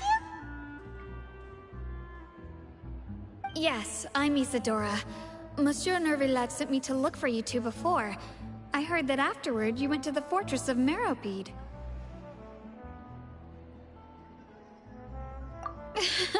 Not at all. I'm well aware that you're friends of his. Actually, I'm here to pass along a message from him. Yes, inside the Opera House. The Marechaussee Phantom has declared the incident a small-scale riot. A riot? Well, that said, I don't personally think it was that serious. Lady Farina was watching a performance at the Opera House, and while she was resting during an intermission, some other audience members suddenly started harassing her, loudly accusing her of doing nothing about the prophecy crisis. And before she could respond, others started to join in. The crowd continued to grow, and protests against the Hydro Archon started to break out. So people have started to put the blame on Farina. Guess they finally found an outlet for the pressure they've been under due to the prophecy. I agree. People will naturally rely on gods, as is customary. But the moment people feel threatened, gods are also the first to be blamed. So what happened after that? Is Farina okay?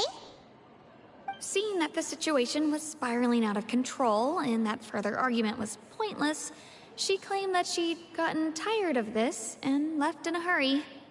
The Marechaussee Phantom had their hands full maintaining order and did not catch where Lady Farina had gone. Only when things had stabilized did we realize that she had gone missing. So, you mean she's still missing? That's right. The Marechaussee has dispatched many people to search for her, but we don't have any leads yet. That said, I don't think there's much to worry about. She is a god after all. Even if she were to fall into the hands of rioters, what could ordinary people do to her? Good. Monsieur Nervillet sent me to tell you about the situation, but he didn't say anything else. Don't worry, this is more than enough to go on. Thanks for keeping us informed. Ah, is that so? Well, alright then. In that case, you two take care. I'll be heading back to the Palais now.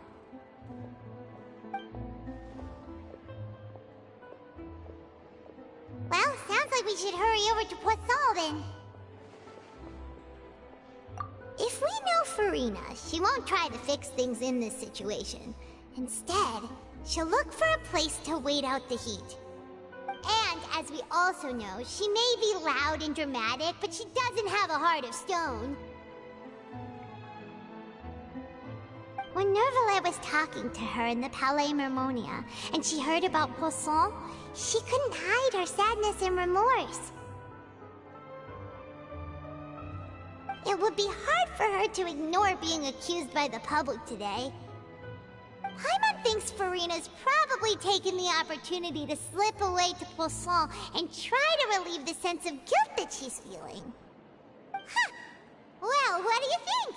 Paimon knows the answer, of course, but Paimon can do the analysis to back it up, too. Cool, huh? In that case, there's not a moment to lose. Poisson, here we come!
This place looks deserted. Guess all the survivors must have evacuated already. All that's left here are signs of death at station. Could Farina really be here? Let's try to find her as soon as possible.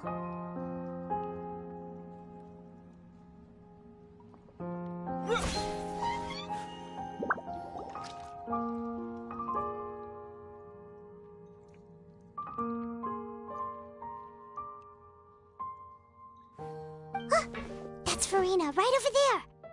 She really is here all on her own.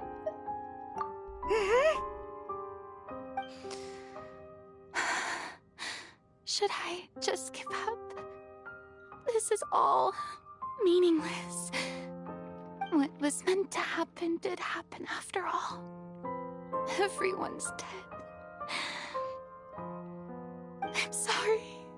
I am so sorry. Give up, Farina. There's no point in holding out. I'm sorry. But what can I even do other than to repeat meaningless apologies over and over? Who's that? Don't worry, Farina. It's just us.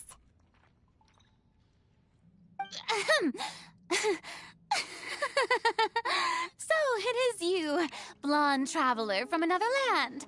Why, I almost thought you were someone from that mob of my ignorant subjects, come to kneel and beg for my forgiveness. Farina, you were crying just now, weren't you? The tear stains on your face are obvious. What do you mean, tear stains? Oh, I remember. The show at the Opera House earlier this morning was so moving. I'm still trying to process it. Who did that uncivilized rabble think they were, disturbing my enjoyment of the arts? They even dare to tout their Archon. I must teach them a lesson.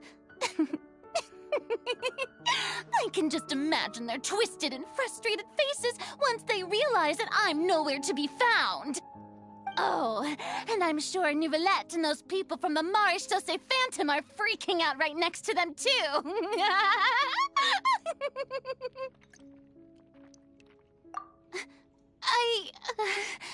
Of course not. Hey, there she is! The Hydro Archon's over there! Quick, after her!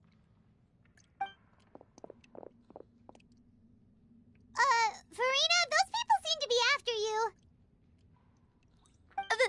They are... They're just some rabid fans who want to cut the line because they haven't been able to meet me in person, aren't they? That's against the rules. I can't let them get their way. Farina just ran off! Quick, we have to catch up with her!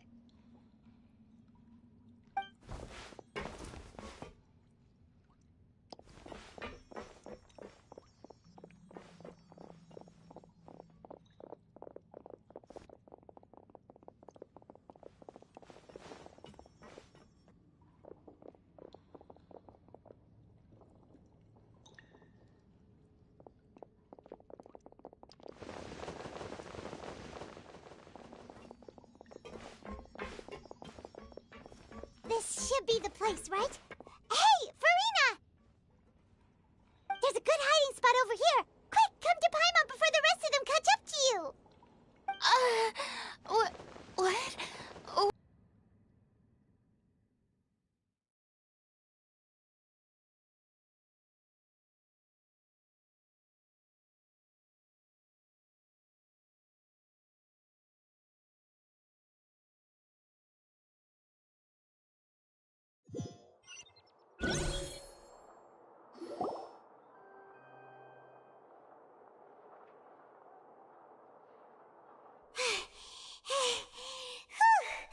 Paimon's exhausted.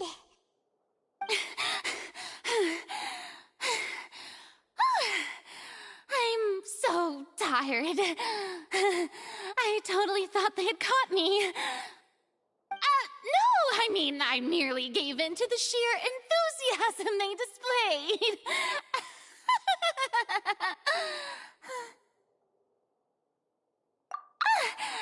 You're right. Yep, that's a good girl.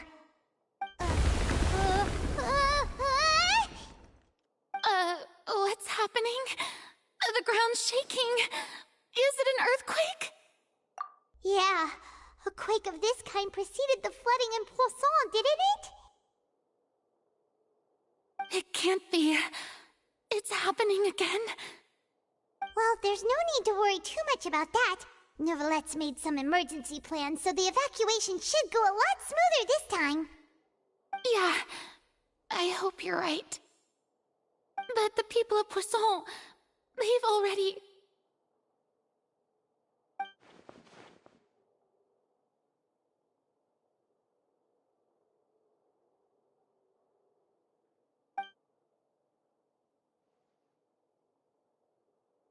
It's true. I've been investigating the prophecy for hundreds of years. I once had informants all over Teyvat, searching for clues and feeding information back to me. I've tried all kinds of ways, too, to hold back the sea. Anything to keep the coastline from advancing. But all my efforts proved to be futile in the end. Really, the truth has been clear to me for a very long time. We cannot make an enemy of the divine. No matter what we do, the will of the heavenly principles will have its way, and the prophecy shall be fulfilled. Give up. I do love the sound of that phrase. It would mean finally coming to terms with fate, but also for me to finally be free. Indeed, I've thought about giving up so many times, especially after we almost lost Poisson. Fate is really unreasonable, isn't it? It has no heart and obeys no rules. The prophecy has only just started to come true, and so many people have already lost their lives. But just now, it all became clear to me. I still don't have the right to come to terms with fate on behalf of everyone else. As long as the final moment hasn't come, it's still not too late. Don't worry. I will keep hope alive for everyone until the very end. Well, that's enough for now. I got the impulse to play the stricken maiden, but honestly, considering my rank and station, that wasn't a good fit at all. Don't take any of what I just said seriously. How could I possibly let Fontaine fall to the whims of trivial prophecy? Come on! Paimon could have sworn you were actually being honest just now.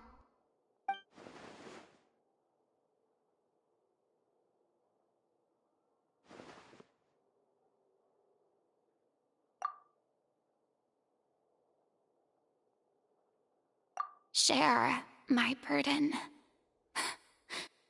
That's impossible. It was fated right from the start that this would be my duty alone.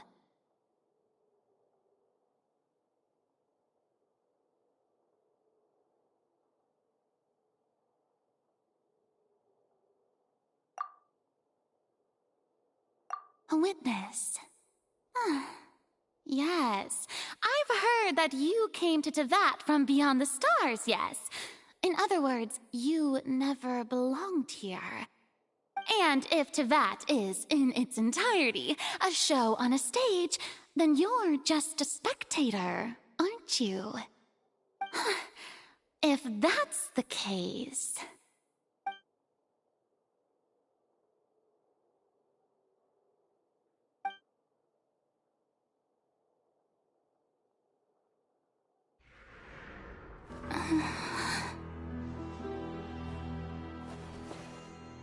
I...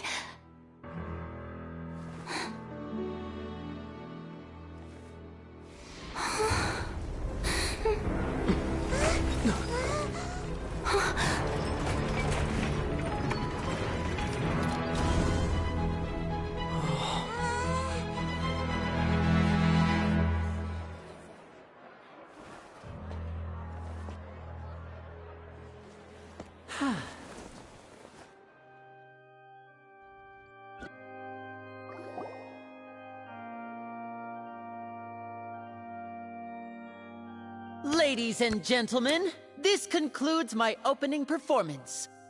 Now, without further ado, we may proceed to the trial of our god. So this is what it is. Yes, you deserve praise for the effort you took to raise the dramatic stakes. Do not forget, however, that I am Focalor, the god of justice, the embodiment of justice itself. Does it not strike you as even the least bit absurd to bring the very concept of justice to trial?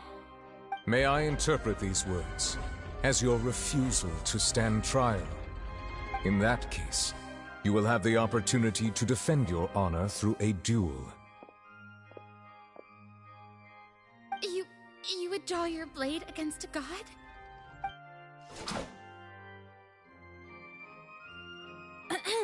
I see. It seems like you have made up your mind.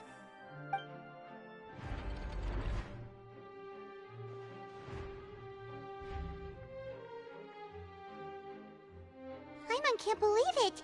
She just surrendered. What the heck is going on? Did I just see an Archon surrender to a human? Wow, how utterly humiliating. Lady Farina, what is the meaning of this? Shh! It would seem that there has been a misunderstanding. To be clear, the raising of both hands is not always an indication of surrender. Looking for excuses again, huh? I raised my hands just now to indicate my acceptance of the trial. No duel shall be necessary. I will admit that I've been running away for a long time. I'm sorry, everyone. I was unable to protect the people of Poisson. It is my duty to stand trial for my crimes. You are not the only ones to be disappointed in me. I, too, am exceedingly disappointed in myself. But now, it is time for the Hydro Archon to show you her courage and resolve. I, Farina, will use this trial to show the world the true meaning of justice! This time, I will protect you.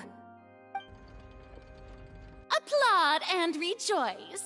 One of the most outrageous and fantastical arcs known to the opera epiclese is now unfolding before your eyes. Mark my words, this shall be one of the most exhilarating and brilliant shows ever to grace the stage of Fontaine!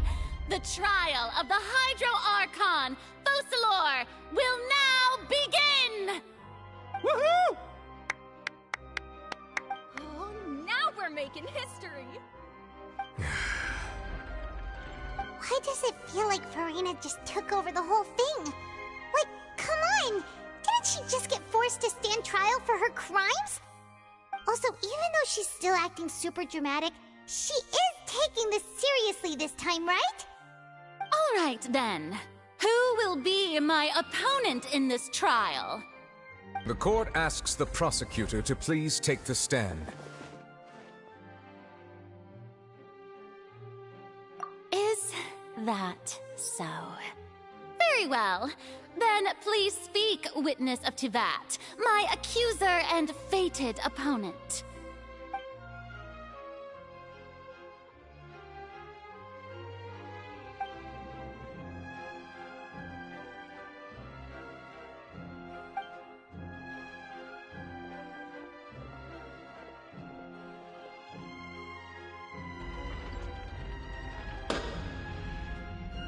Also, please allow me to ask, as a final question before the trial begins.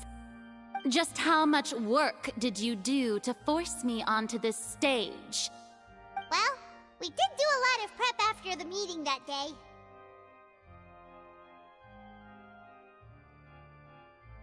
I can go over the tasks assigned to the Spina di Rosula, since they were rather straightforward and easy. Navia, the president of the Spina di Rosula. Most of the people who participated in the disturbance this morning were my subordinates. They changed into plain clothes and came to the Opera House as regular audience members, waiting for the perfect opportunity to incite insurrection against you. The people's resentment against their Archon has been building as more and more of the prophecy is fulfilled.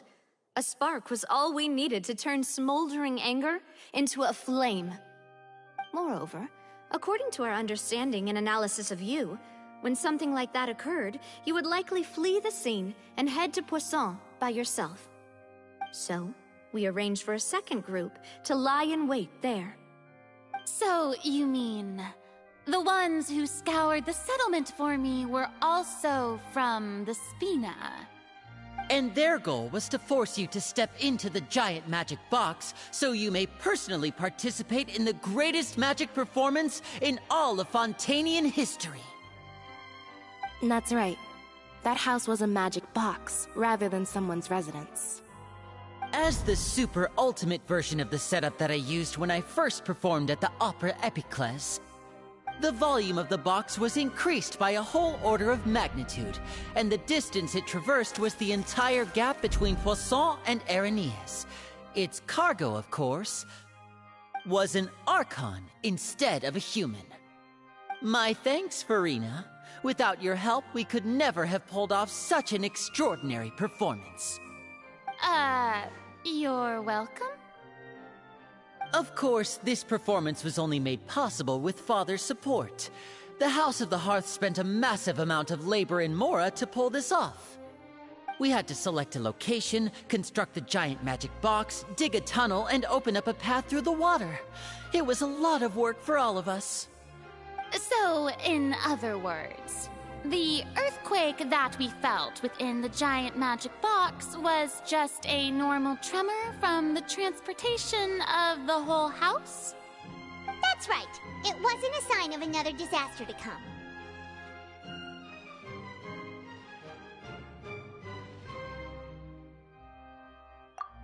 Then, I can guess Nervilette and Cloran's parts. You gathered a crowd, prepared a stage, and made sure that the champion duelist would be immediately ready for a fight. Also that as soon as I appeared on the stage, the trial may commence without a hitch. Am I right? Yes, that is correct. Well, Clorand, I must commend you for your courage. Only the most outstanding champion duelist in all of Fontaine would accept a duel with an Archon without flinching. Thank you.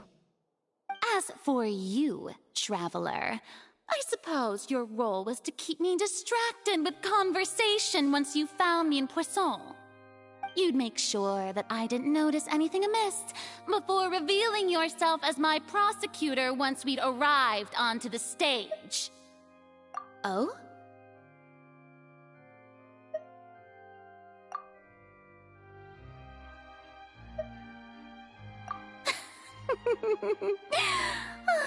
Is that so? Then I suppose I must have missed my final chance. It's fine. It matters not. What's done is done. The stage is already set, so there's no reason to disappoint the audience. Let's see this trial through to the very end.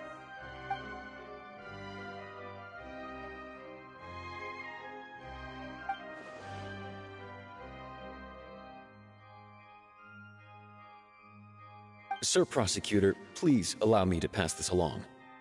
This is a document that Miss Charlotte applied for and received permission to share with you during the trial. According to her, it should speed up the proceedings. Huh? Charlotte wanted to give us something? Oh, so she's here too! Hey, Charlotte! Oh, let Paimon see. Isn't this the exclusive interview that she did with us before? So she's already finished it, huh? Wait, then that means this document is a perfect timeline of everything that's happened ever since we stepped foot in Fontaine!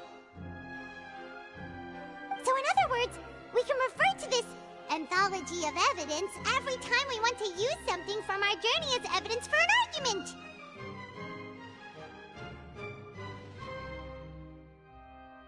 Let's quickly confirm the information in it.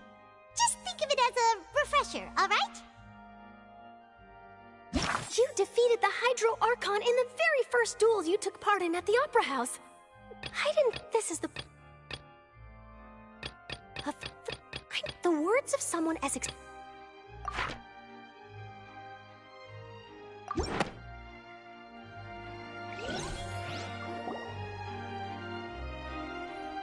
The prosecution and the defense are both in position. The trial shall now begin. Oh, come on, Nervylette. There's no need to repeat all the unimportant legalese. Just fast forward to the part where the prosecution lays out my offenses. As the defendant and the lead actress of this performance, I still haven't even been informed of my supposed guilt in all of this. Of course, it is only natural for humans to struggle to understand the actions of a god. However, you will need more than that to convict me of a crime. That's true, but my charge here is unrelated to your conduct as an Archon.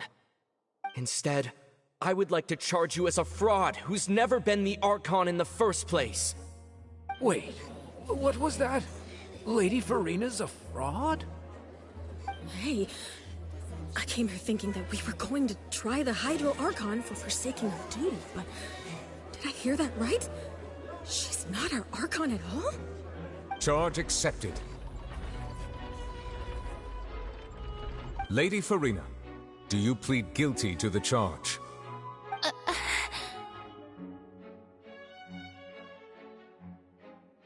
Lady Farina. I plead not guilty. How can I be guilty? There is no way that I, Focalor, otherwise known as Farina de Fontaine, a member of the Seven and the Regina of all waters, kindreds, peoples, and laws of Fontaine, could be anything other than your true Archon. Yeah. Even though Lady Farina can be rather eccentric, isn't it going too far to doubt her very identity? Yeah, I've never questioned her identity either. Sure, Lady Farina can be super irresponsible, but what grounds does that prosecutor have to make such a huge claim? I have cause to believe that common sense will prevail in this case. Many of the members of the audience have known me as the Hydro Archon ever since they were born. There would be no fooling their memory. See? Even the Oratrice has decided to show me its favor. Are you sure you want to commit to a charge that will never be upheld? If you wish to drop the case, I can promise you as the God of Justice that you will not have to face trial for making a false accusation. We will treat everything that's happened as a dramatic spectacle and move on with our lives. What do you say to that? Huh. An argument with near impossible odds, huh? We have to not only refute Farina's claims, but also overturn the long-held beliefs of the people. Well, I tried to give you the chance to surrender. If you must persist, then let me ask. If you believe I'm not the Archon, then what manner of being do you think I am? And if I was not the Archon, then how did I manage to live for over 500 years?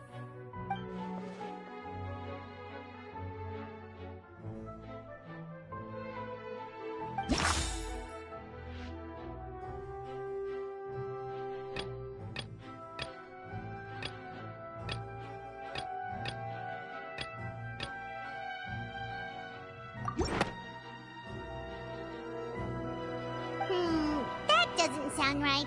Paimon doesn't think...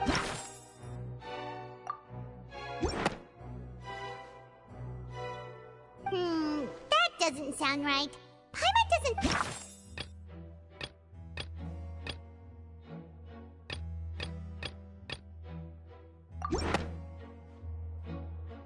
First of all, You may be a member of another long-lived race, which would allow you to naturally possess an extended lifespan. And second of all, even if that wasn't the case, there could be other ways to extend your life.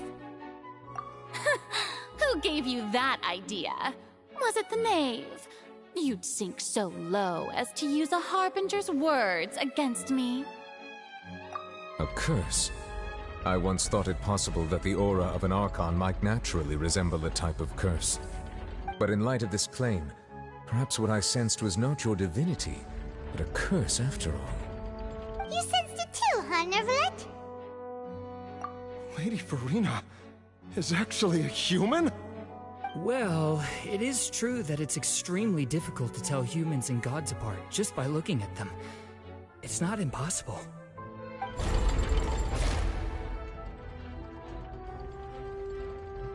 Well, don't start celebrating too early now. Even if I have been carrying a curse like you said, how does that prove that I am merely a human being? Besides, everyone knows that the main difference between a human and a god is the possession of authority.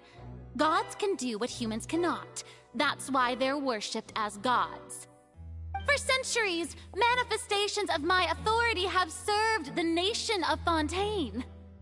One need only to turn their eyes towards the Oratrice Mécanique d'Analyse Cardinal in this very opera house, or consider the indemnitium that is used in every aspect of life.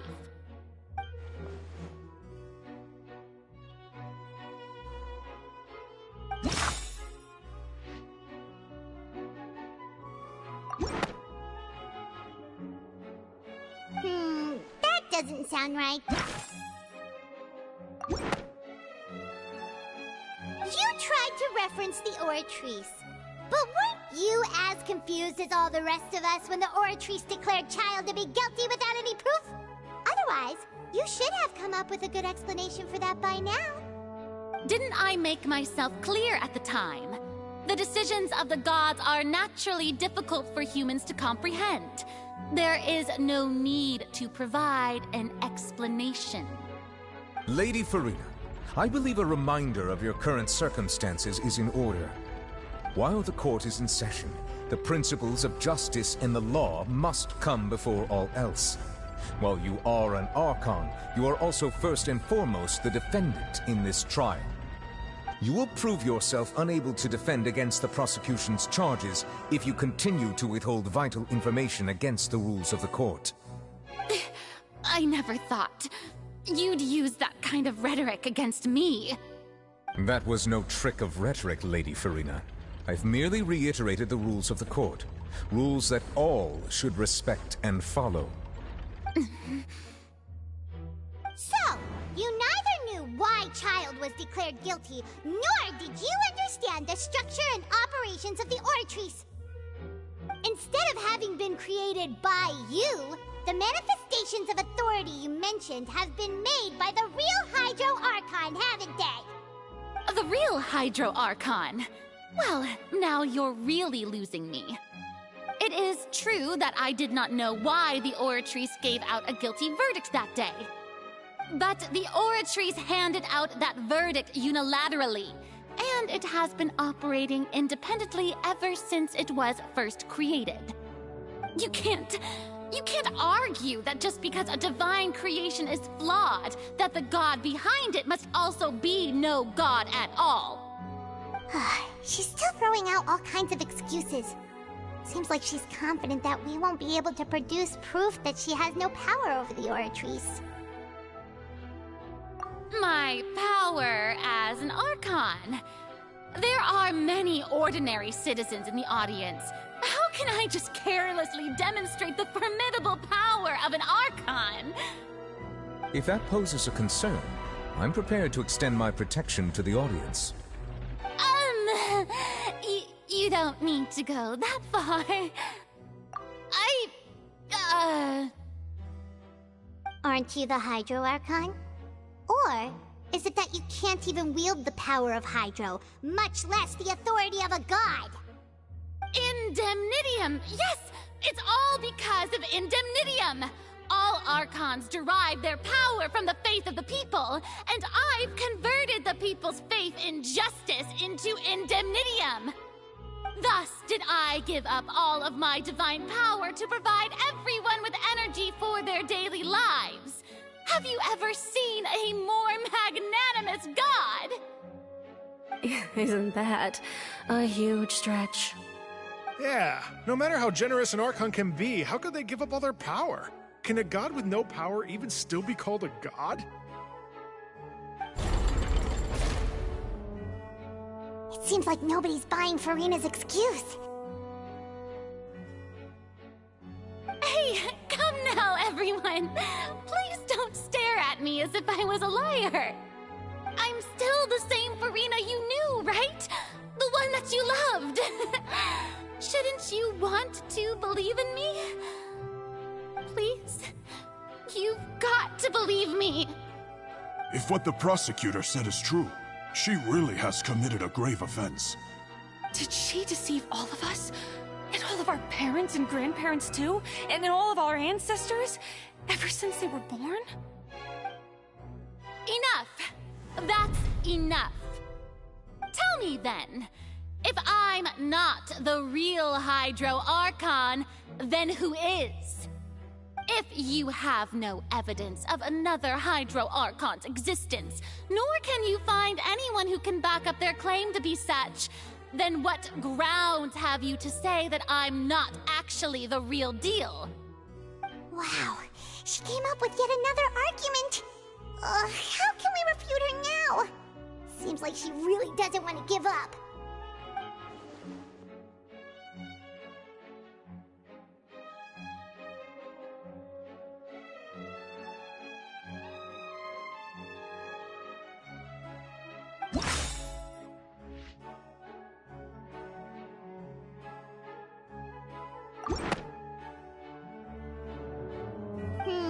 That doesn't sound right.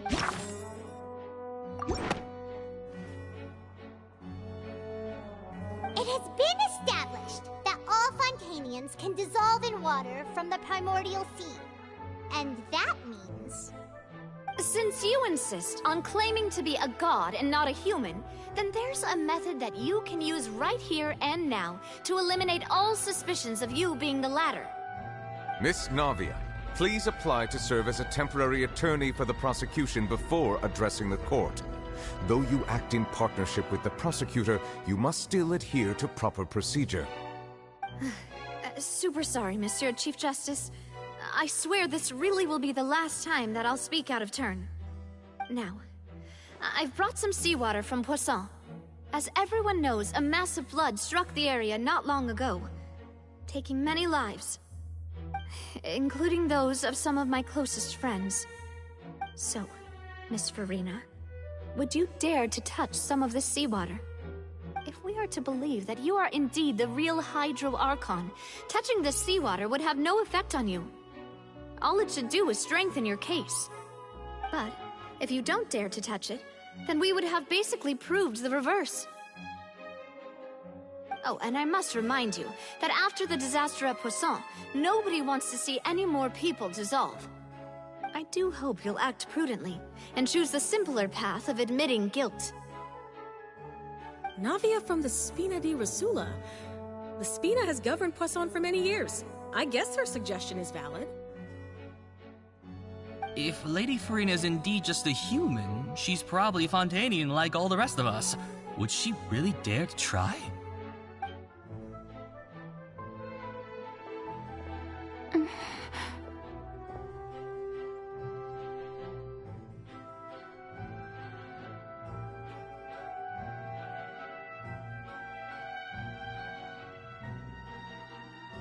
Lady Furina, this test has been unilaterally proposed by the prosecution. As it falls outside the realm of standard court proceedings, you possess the right to decline participation. Well, of course he had to tell her that. But refusing to participate is basically the same as a confession of guilt. She's just staring at the water without saying a single word. It really does seem like she's quite terrified of it. That could only mean... What's going on? Is she really planning to... that's not what we thought she would... Due to the inherent risk of the test, Lady Farina, you may... What? Hey!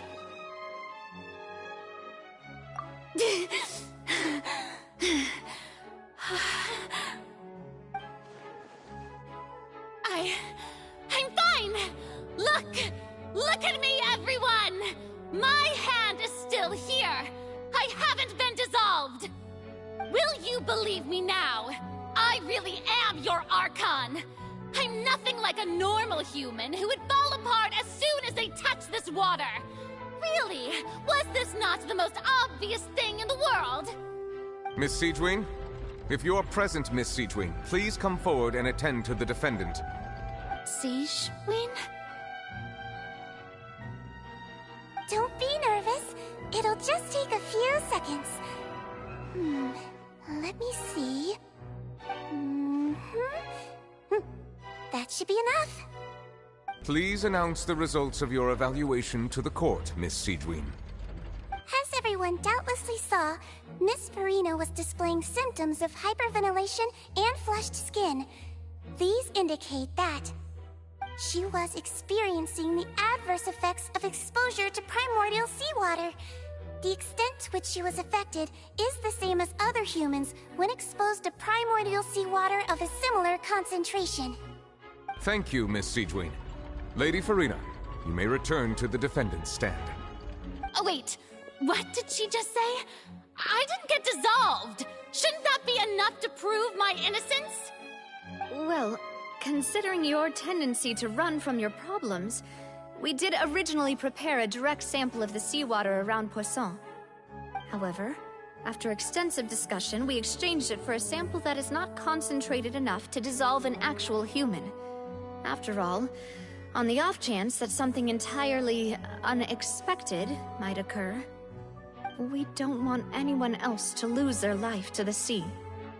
Yeah, so out of regard for Farina's life, you secured a low-concentration sample and asked the head nurse to serve as an expert witness. It's a great thing that the direct sample wasn't actually used. Farina could have... I can't believe... you...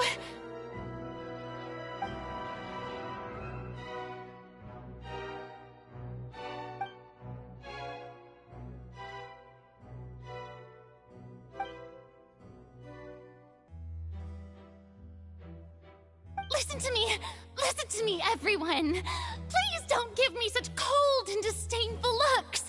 What happened just now didn't prove a single thing! Think about it! How can you conclusively prove that an Archon can't also be affected by the primordial seawater? Also, if I was really just a human, why would I dare to just put my hand in that kind of water?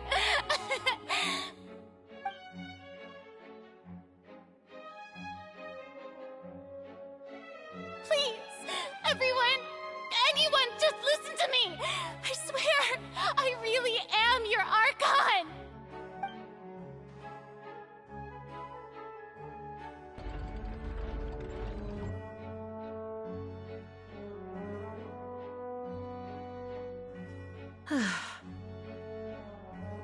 I don't think anything she says at this point will sway anyone. The odds are just too stacked against her now. With all the things that have been said, Paimon doesn't think there's any way left for Farina to win. I believe the time for arguments and presentation of evidence has come to an end. If there are no objections, we will move on to the final judgment.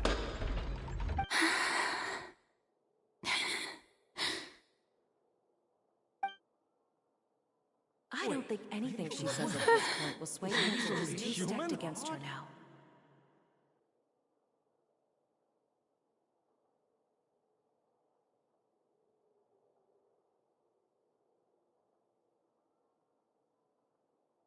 In my capacity as Chief Justice, I shall now render judgment on Farina's misrepresentation of herself as the Archon of Fontaine. As a human who knowingly deceived her fellow citizens, Farina is... guilty.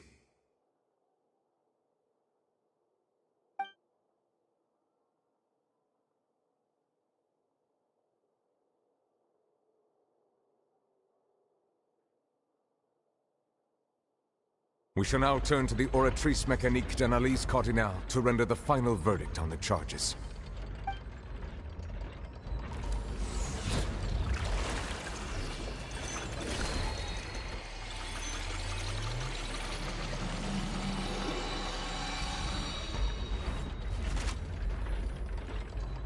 According to the judgment of the Oratrice Mécanique d'Analyse Cardinale, Farina is... Well, what's wrong? What's the Oratrice's verdict? No. The Oratrice also displays a guilty verdict. Isn't that correct, then? However, the exact wording of the verdict is thus. The Hydro Archon, guilty, to be punished via the death sentence. The death sentence? That's actually one of the available sentences? I've always thought that it was just a myth. The one and only time the death sentence has been handed out at the court, and it's been given to the very person we've worshipped as the god of justice? What an unexpected twist. Farina's been sentenced to death by the Oratrice? We just wanted to use the trial to show her the seriousness of things so quickly. This outcome is indeed quite strange. According to Fontaine's current definitions of justice, as well as its recommendations for criminal sentences, is this sentence really appropriate for the crimes that have been committed? Yeah! Even Vacher wasn't sentenced to death by the Oratrice. You know, the real evil mastermind behind the serial disappearances case. Indeed. Not only is Farina's sentence overly excessive in the first place, but now the Oratrice seems to have deliberately invoked the title of the Hydro Archon. What does this mean?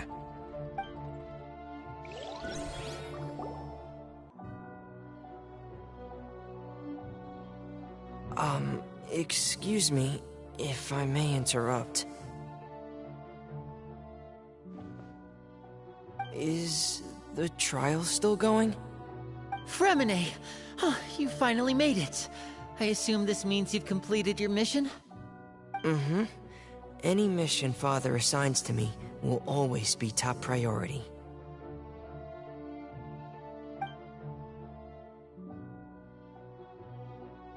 Is that the first prophecy slate?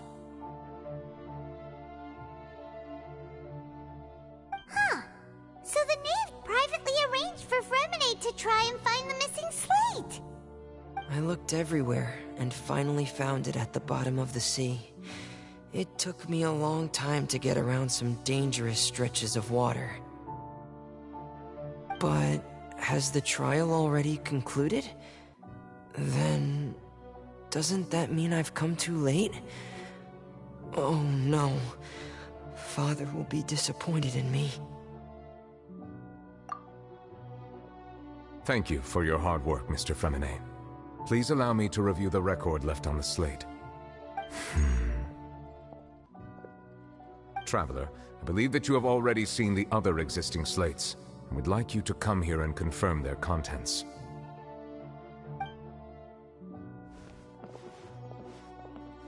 Huh? So what do you see? What is it?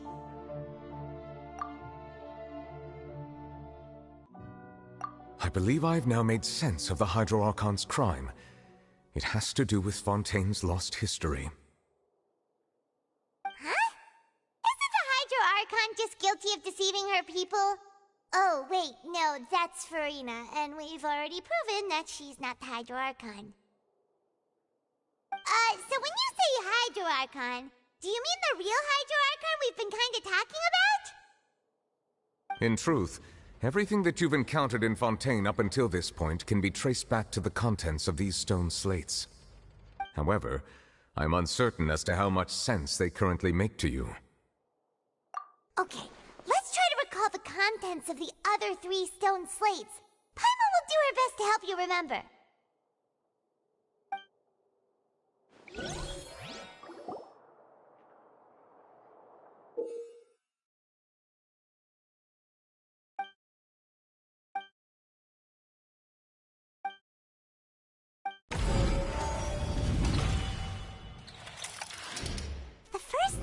Slate describes what you just said. It seems to show the previous Hydro Archon using her divine power, and then the Oceanids turn into humans. Does that mean that Fontanians are transformed Oceanids? Oh, Paimon wasn't expecting that. But if Oceanids can turn into humans, then perhaps this process can be reversed as well. The second stone slate shows Celestia floating in the sky, and the Hydro Archon and her people worshipping it together. But the heavens still brought judgment down upon them. This must be the point when the Hydro Archon and the Fontanians were branded with their original sin. Does this mean that the original sin and the Hydro Archon sin are the same thing?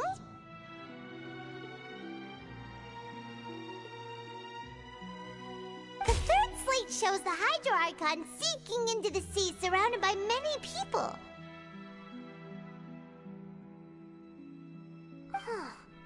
That reminds Paimon, didn't we also watch that happen to someone else? Well, the fourth slate is the prophecy the Fontanians have been talking about. People dissolving into the sea, the Hydro Archon crying on her throne, and so on.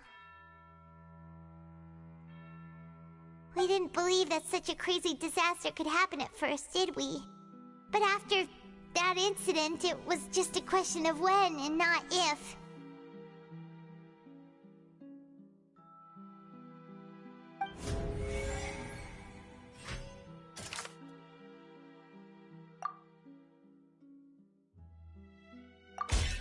We know from the case of the serial disappearances of young women that Fontanians can be dissolved in primordial seawater, and the first stone slate tells us that long ago, the Hydro Archon used her power to turn Oceanids into humans. This might be the reason that Fontanians can dissolve.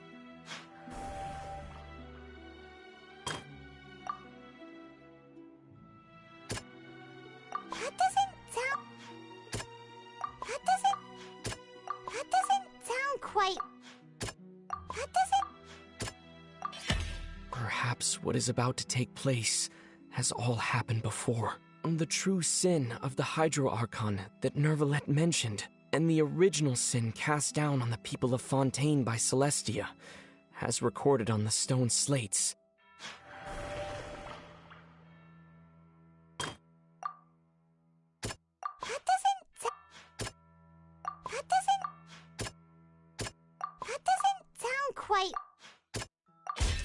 It's not as simple. When Navia fell into the sea, her consciousness was subjected to judgment. The stone slates show the people gathered around the Hydro Archon in the sea. Could that be alluding to the same thing?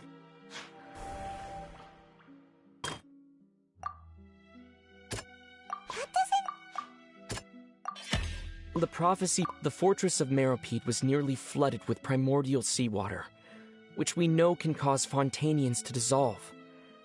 It seems increasingly likely that the prophecy may come true. If we hadn't dealt with it in time, things could have gone very badly. They'll dissolve into the primordial sea but won't cease to exist. Their essence will flow in the seawater, converge, and take the form of an Oceanid. The Hydro Archon was sentenced to death in court, shocking everyone present. Perhaps this means that her sin was actually Fontaine's original sin. Navia fell into the water inside those ruins, and she nearly dissolved. She was surrounded by the people of Poisson in a court within her consciousness, and was forced to take part in a trial meant to make her stay. The eruption of the primordial sea at the fortress of Meropide was the surest sign that the prophecy was about to come to pass no matter what. The prophecy's contents can all be verified by recent events. If we combine what we know together, loads of truths should come to light.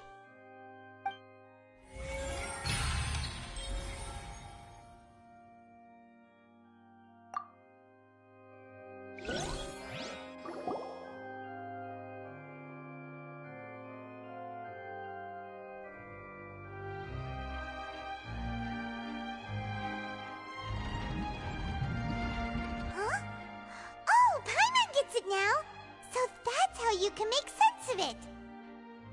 But then it feels like we're going to have to share some truly shocking revelations. Let's hear them.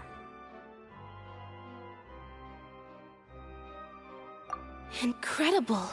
Linny, did you hear that?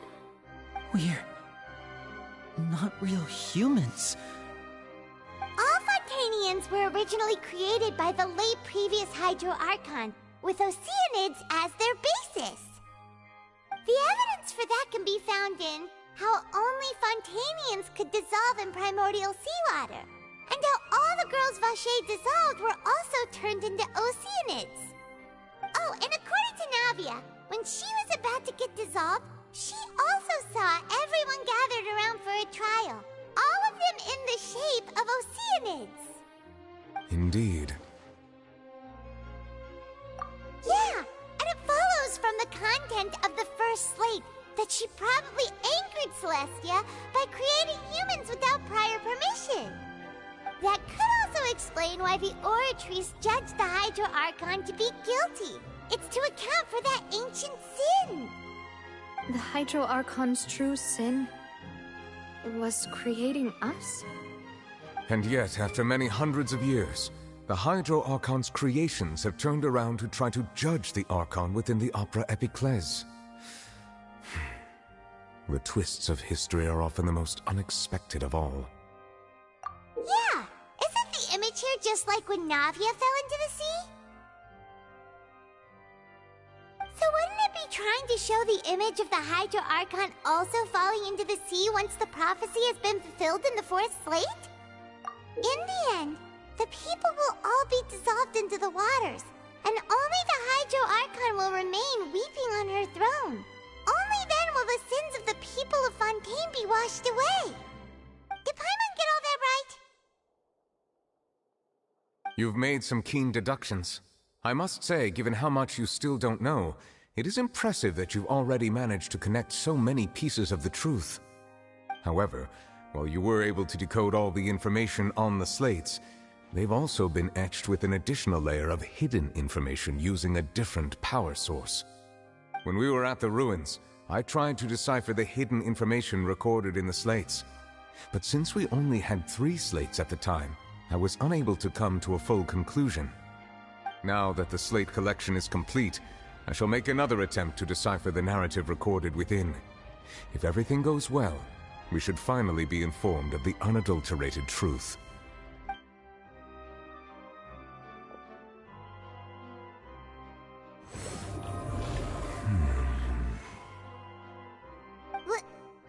Well? Did you get it? I believe I should share this truth not only with you, but with all the people of Fontaine as well. I will try to briefly summarize it for you.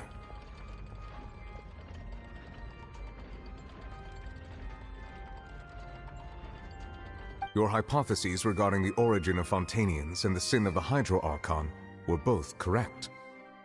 In the Fontaine of old, the previous Hydro Archon sensed the yearning of her Oceanid familiars for life on land.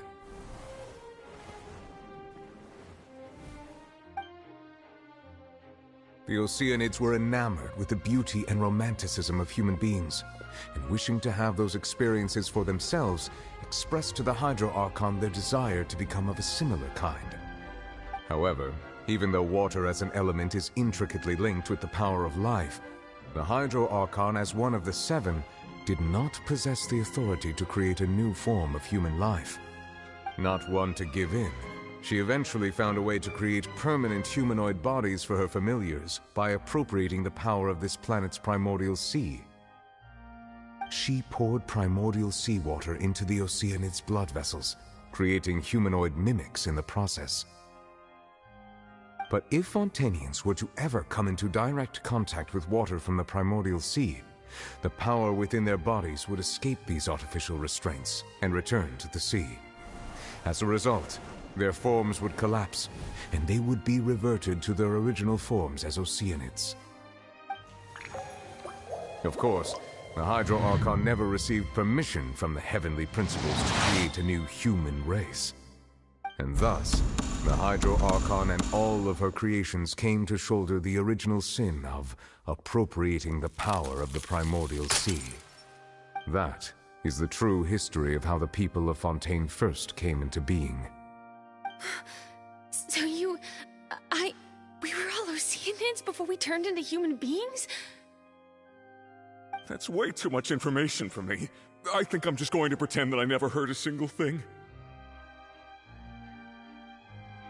Wait, but if that's the truth, we can't let the Hydro Archon be sentenced to death. After all, her only sin was creating us. This really might be too much information for your regular Fontainian, but it does answer a lot of our questions. Alas, your hypothesis regarding the third and fourth stone slates was inaccurate. The slates' respective positions are, in fact, correct.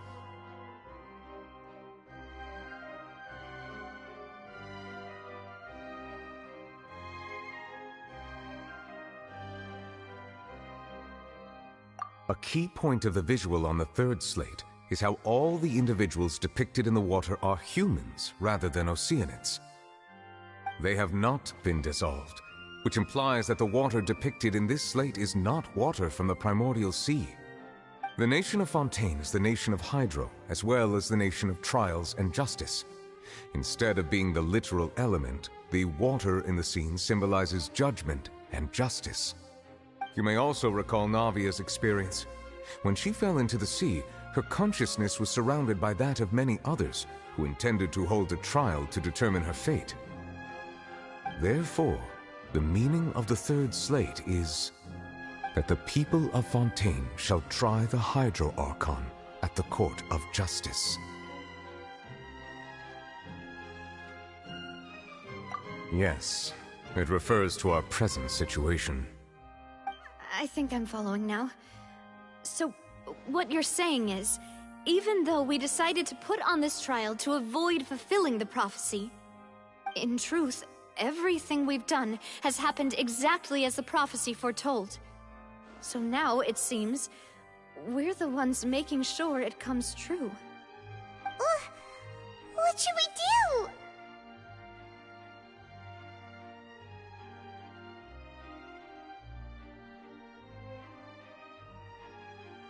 Huh. No matter what, the prophecy will be fulfilled. Is this what it feels like to be a prisoner of fate? If that's the case, does that mean the scene in the fourth slate will also be fulfilled soon? Traveler, I would like to point out another small fallacy in your deductions. About the fourth slate, you probably thought that the eruption of primordial seawater beneath the fortress of Meripede served as the surest sign that the prophecy was about to come to pass, yes? However, I believe that rather than being a sure sign, that eruption could in fact only be a small warning of something far worse to come. As for the root cause of the catastrophe, I believe you've already encountered it once before.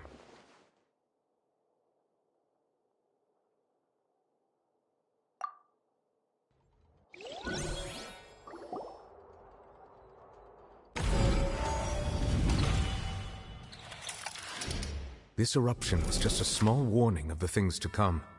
We must find the root cause of the disaster.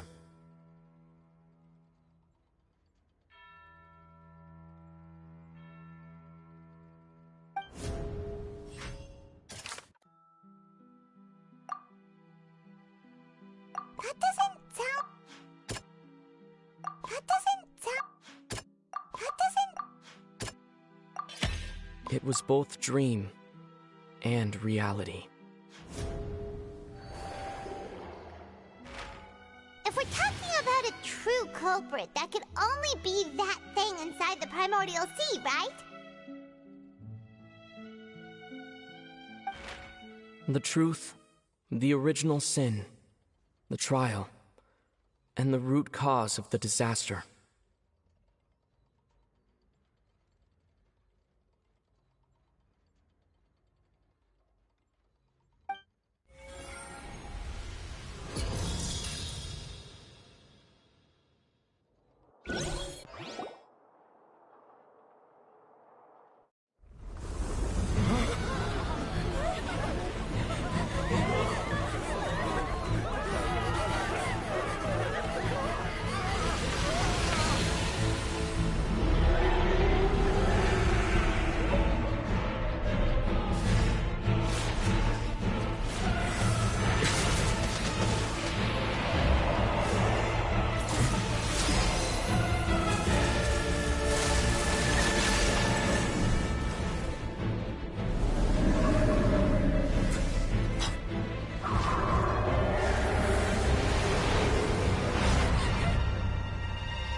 way too close!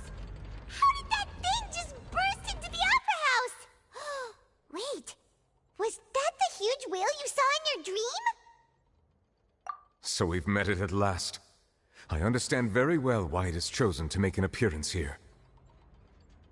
That whale does not belong to Tevat. It is a monster that has traversed the stars, weeping all the while. It has been greedily consuming the energy from the planet's primordial sea, using it to grow. That is the main cause for the rising sea levels. And once it has finished consuming all of the energy contained within the sea, its next step will be... You said that when the Hydro Archon first created Fontanians out of Oceanids, she filled their blood vessels with primordial seawater. Precisely. That whale finds the blood of Fontanians nigh impossible to resist. Therefore, when it left the primordial sea, it decided to make its next stop a packed opera house full of food. Food in the form of Fontanians. We just barely managed to push it back, right? In that case, won't it come back to target the people again once it's managed to recover its strength? That is correct. Indeed, it is more accurate to say that we should thank that Harbinger for buying us some time. Without him, the whale would have likely come onto land far sooner. From the way he looked, he must have been fighting the creature for quite a long time. That battle maniac. We've always known that he had a special connection with that whale, but we definitely didn't expect it to help us out like this. Anyway, now that we know that this whale is the actual cause of the disaster recorded in the prophecy, all we need to do to stop the prophecy would be to find a way to beat it up, right? It is too late. It had already absorbed too much of the primordial sea's energy before we could notice it. At this point, it has become practically integrated with the sea itself. Even if the entirety of Tevat were to be destroyed, it could still survive and swim off towards some other world. That's not something I will accept. We've already done everything we can, and we even found the true culprit. We've come so far. You can't just tell me that the last hurdle is some impossible foe. That's just not fair. Indeed, that's not how a grand performance should end. I'll fight it to the end, no matter what. So the prophecy will be fulfilled no matter what, huh?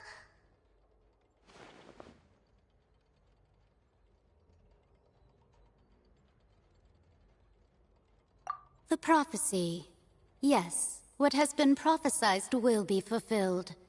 You may view such things as the history of the future.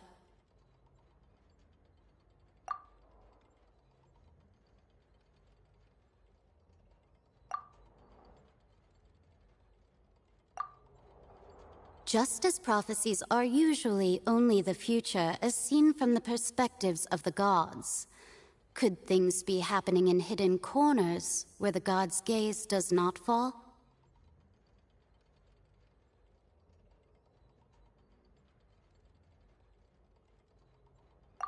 Ultimately, fate shall serve as your only guide, no matter what will happen in Tevat's future.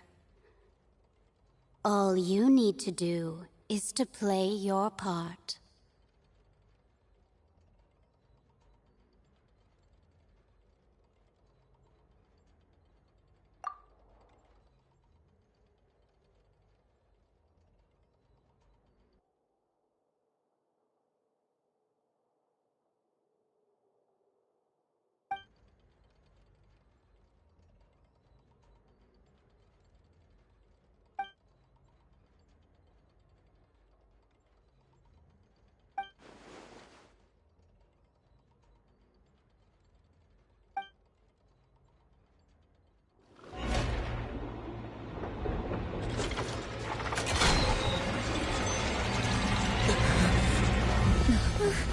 What's happening with the oratories? I believe it is preparing to carry out the death sentence.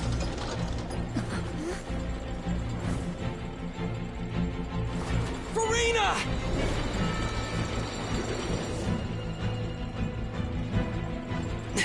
No, I still need answers.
You...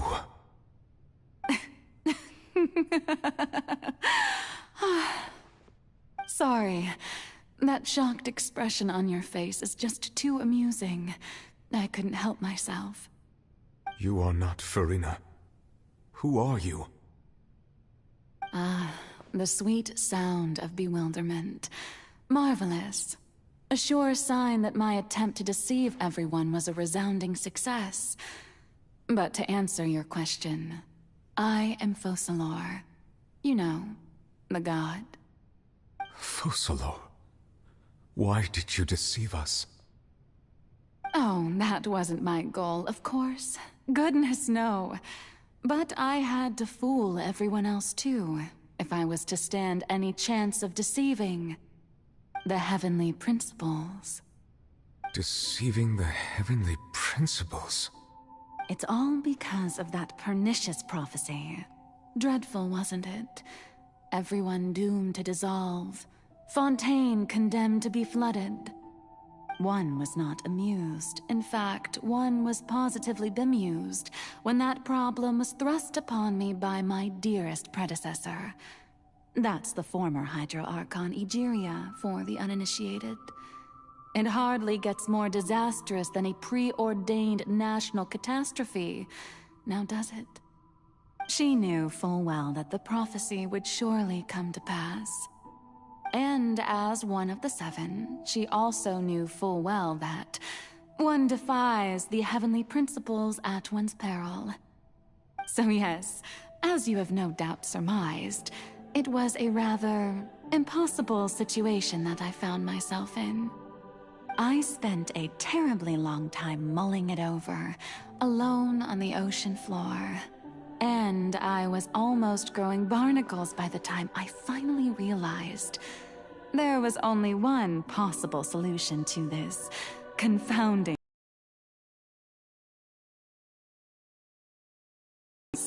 Allow the prophecy to be fulfilled, ostensibly at least, while saving everyone at the same time. I'm a genius, I know. I can only assume that's why Egeria chose me as her successor. Although, looking back now, it was hardly the inheritance one dreams of. Between the task of saving the nation, the quotidian duties of the Hydro Archon, and not to mention the original sin of creating a new race of humans, I dare say she left me quite a colossal mess to clean up. But one can only play the hand one is dealt. I did not choose this, any more than I chose to be one of her Oceanid familiars. So you were also once one of the Oceanids, transformed into a human by Egeria's hand? Yes, I was. I always dreamed of becoming human. And I still do, even now. In my eyes, to be human is to be part of the greatest opera ever known. After becoming a god, I separated my divinity from my body and spirit, leaving behind only a self that was as naive and bewildered as my past self on her first day as a human being. The me you see before you now is that divinity. And the human counterpart I left behind, I named Farina. She could feel joy, sorrow, and everything in between. She could be as vain and conceited, or as meek and vulnerable as she wished. Her strengths were of a kind only a human could possess, as were her shortcomings. But in my eyes, Farina's humanity was what made her perfect. She was perfectly human in every way. The person I always wanted to be. Anyway, so then I cursed her. All part of the plan, of course. The plan to deceive the heavenly principles.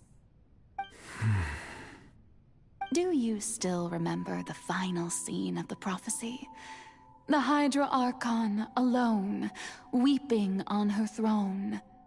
In order that the prophecy might appear fulfilled, I invited Farina to be an actress, to play the part of the Hydro Archon in the prophecy.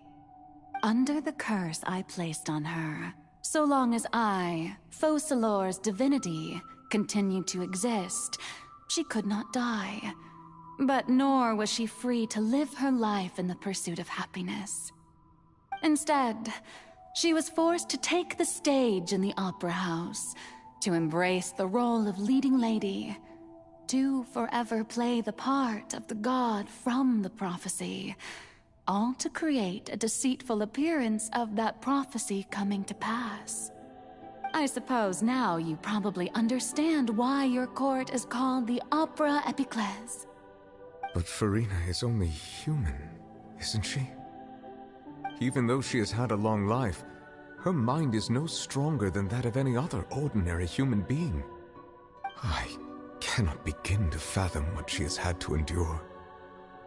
It must have been torture for her. It has indeed. And although she is, in a sense, me in human form, I most definitely owe her an apology for it. It's been 500 years, and all along, she's been playing her part in the most unimaginably long, unbearably lonely, and agonizingly painful opera of all time.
Oh, who permitted you to come onto the stage?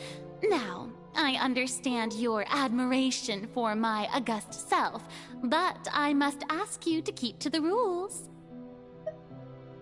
All right. It is not my intent to reprimand you. There is no need to state your name. Just be off with you. Do not distract me from my performance. Oh, do not jest. Can you not feel it?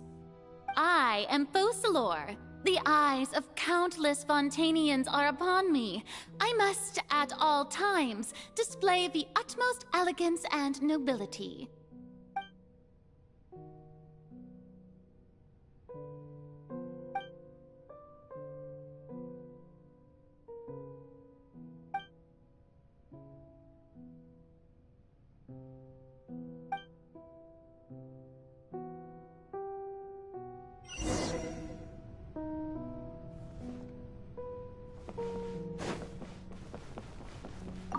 Dear audience, the performance is experiencing a technical difficulty, but worry not. The guards shall resolve it soon enough. Gotcha. Busted.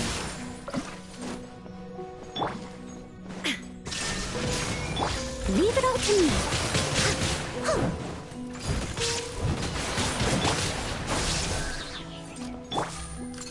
Gotcha. Spring forth! There is no escape.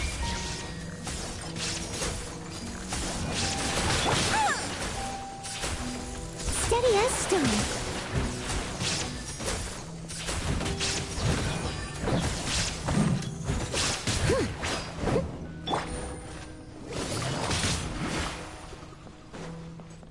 Quietly now. Game's up. Time's over. Take it easy.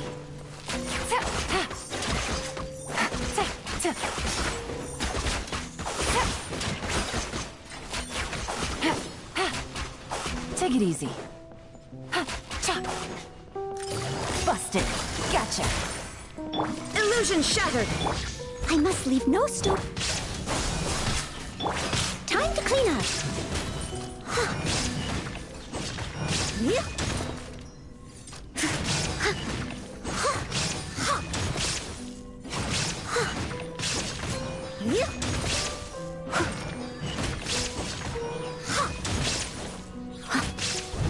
Steady as stone. Busted. Quietly now. Shine down. Propagate!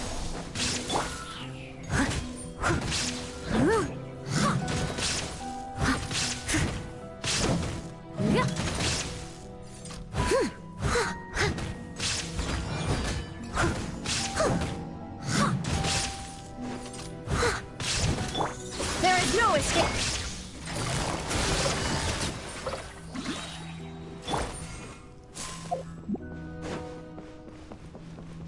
Hey, what gives?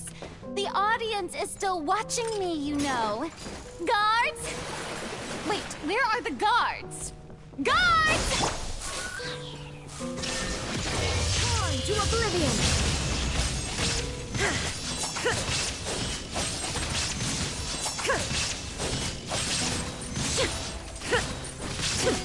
Illusion shattered.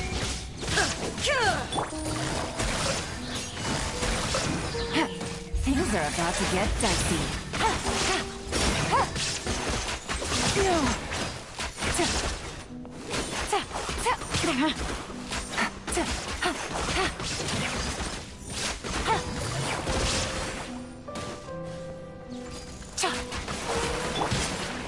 I must leave no stone unturned.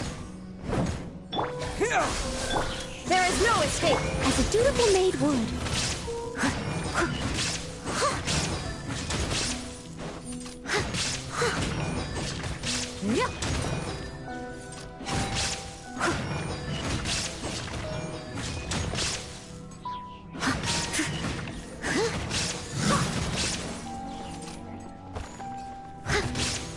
Steady as stone. Scatter! Gotcha. Shine down. Inazuma shines eternal.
Furina.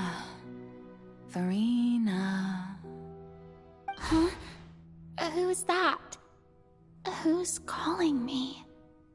Where are you? Be not nervous. Be not afraid. I am before you.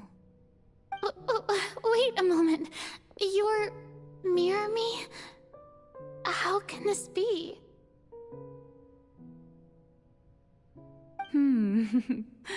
Mirror you, huh? You know what? That's not bad. Let's go with that. Mirror me? What do you wish to say? The prophecy. Have you heard of it? What prophecy? Wait. I know. I think. I don't know why, but it's in my head somehow. The people will all be dissolved into the waters, and only the Hydro Archon will remain, weeping on her throne. Only then will the sins of the people of Fontaine be washed away. Oh, very good. You know it well. What's going on? I can't seem to remember anything clearly. The only thing I know for sure is this prophecy. Will it really come to pass? Yes, it will. And that is why I've come to you. Disaster will come to Fontaine sooner or later. Things will develop just as the prophecy declared. There is no escaping it. But doesn't that mean everyone will die? I'm a Fontainian just like them. Will I dissolve too? Oh, don't worry. Magical meetings exist in this world precisely to give people a chance to turn things around. Oh, to save everyone, but you may have to suffer somewhat. Oh, so there's still hope after all. Goodness, you frightened me. You spoke so much and with so much certainty. As for the suffering, well, I will admit that the first thing that came to mind was, why do I have to be the one to suffer? But if the prophecy will come true, I'll also die anyway, right? So if I've already met you as my magical meeting in this world, if there were scales, with all the people of Fontaine on one side, and my pain on the other, is it not obvious where the scales should tilt? You truly are the perfect human. My ideal.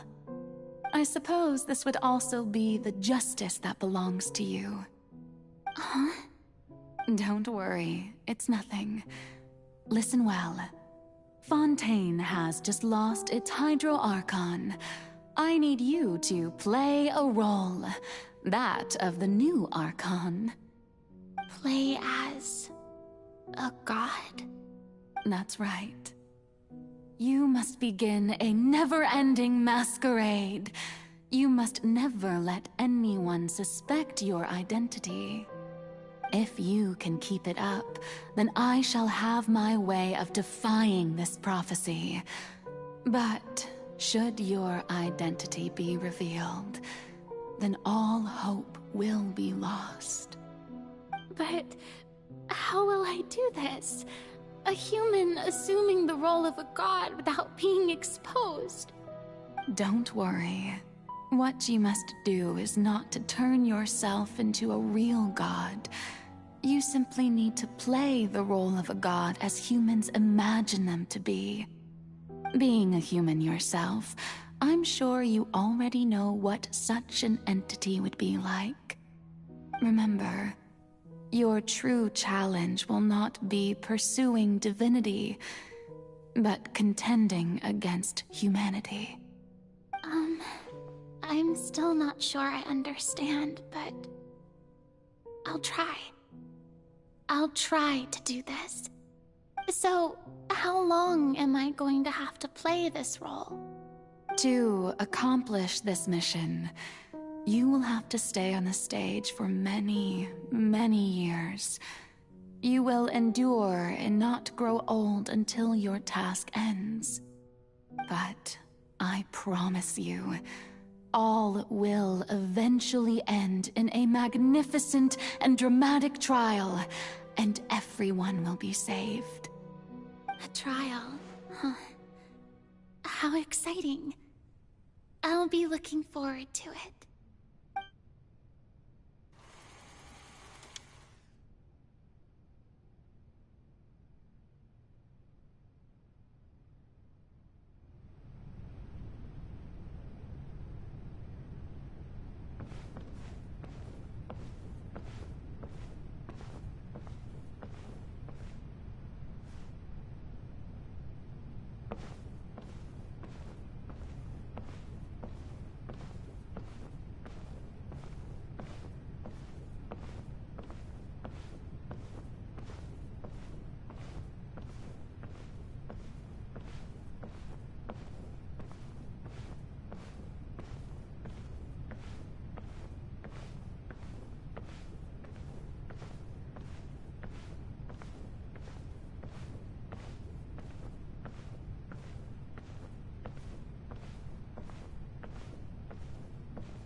The Maison Cardinalise has announced my accession, but this is my first time facing the people.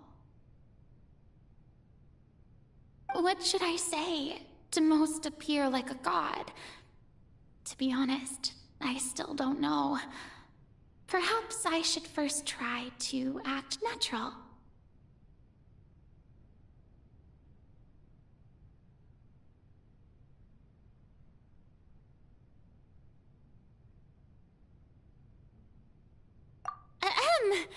Ladies and gentlemen, good evening, and welcome to the Opera Epiclese. I'm sure you've all heard about how I have taken on the role of Hydro Archon. Indeed, I am Verena de Fontaine, your new Archon. In truth, I know little about becoming a nation's new god, but it will be my honor to guide you all.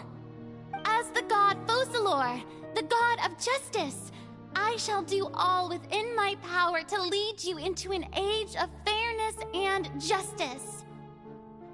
Once again, thank you all for coming. If you should have any questions or suggestions, please send them to the Maison Cardinalise. The future of Fontaine will require us to work together, after all. This should do it. I thought I might stammer, but thankfully, I was able to convey my thoughts just fine. Okay, and next. That's the new Hydro Archon. Is this some kind of joke by the Maison? I would have thought that a being that surpasses humanity would be a bit more assertive. Hey, did you hear that? She even told us to send her suggestions there at the end. Shouldn't gods be all-powerful? She's being so modest. What's the difference between her and an ordinary person, then? If you ask me, perhaps the succession didn't actually happen. She might just be a Maison-back puppet. Wait, what's going on? Why is everyone suspecting me of being a fake? Oh, this is bad. If I get exposed here, there'll be no saving the people from the prophecy. Right. Mirmi said that I just need to play the role of a god as humans imagine them to be. Calm down, Verena. Think. What do the people want? How would they imagine a god to speak and act? Assertive, with a strong sense of presence. One who can dispel all doubt. That is the character I'm fated to play.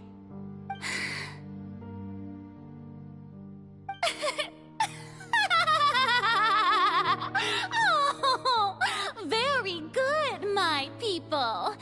Only ones such as you are deserving of my rule.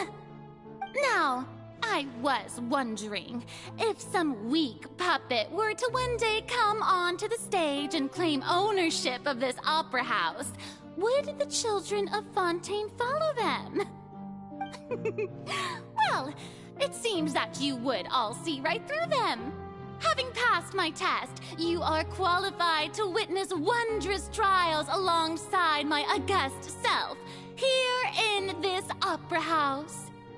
You may consider my previous act a door gift of sorts. I thought it was a debut that suited the atmosphere. Now then, let us be reintroduced. Ah, so that was just a performance. How could I have forgotten that we were inside an opera house? Her personality. It's quite shocking, to be honest, but I suppose it's a better look than before. Such a fascinating and bold deity. How wonderful! Our future may yet be bright after all. It seems I've turned them around. Best follow this flow and restart my accession speech. My dear people, whether you acknowledge me or not, whether you trust me or nay, I say to you, keep faith in your ardor for justice. We have heard it said that this nation's sins can no longer be washed away. Well, I say that justice is most fragrant when it blooms amid sin. No, this won't work. They'll suspect me again. I must play the role that they want me to play. The scales of justice should not weigh heavy in the hands of its god. On one side, it must carry fairness and justice. And on the other, praise and applause. May law be the prayer on our lips. May judgment be our worship. Let us light the fires and drink to the future of Fontaine! There is no trouble in this world that justice cannot solve. All that is needed is for you, my people, to believe in it, heart and soul. So long as I, the Archon Focalor, stand within the Opera Epiclese, so long as I stand before the Oratrice, I shall even judge the gods of this world!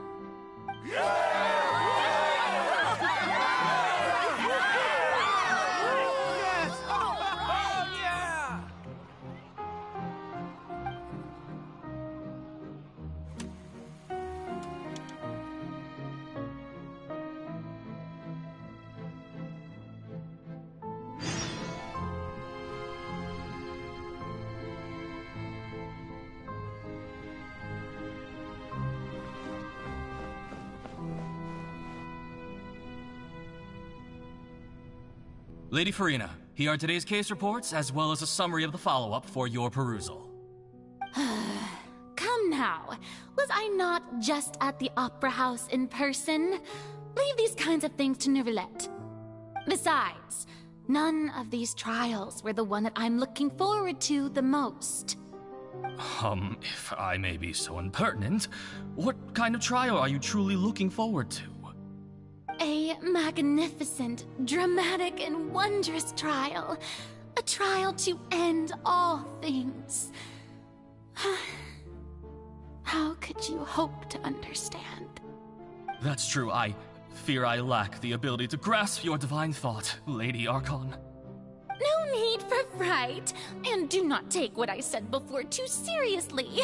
Go now, do your duties. The trial I await. It will come one day.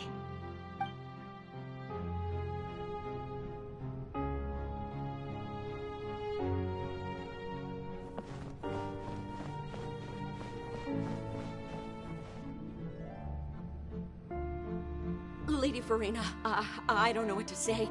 Thank you for agreeing to see me. No need to thank me. Or rather, thank your own sense of perseverance instead. Long have you stood in line to meet me, have you not? Oh, I'm afraid that's just an inevitable consequence of my divine charm. All right. Deoteria, is it? How is your son's illness? You remembered me, and you knew of my family, too. He is doing much better now. In fact, he is far more of an ardent believer than I. He was the one who forced me to seek an audience with you, and to bring your words back to him. Oh, good. Very good. If this should happen again in the future, please do not hesitate to come and tell me. Going down to citizens' homes every so often, while not usual practice, should serve as a fine change of pace. You're such a gentle and wise god. Thank you once again, on behalf of my son.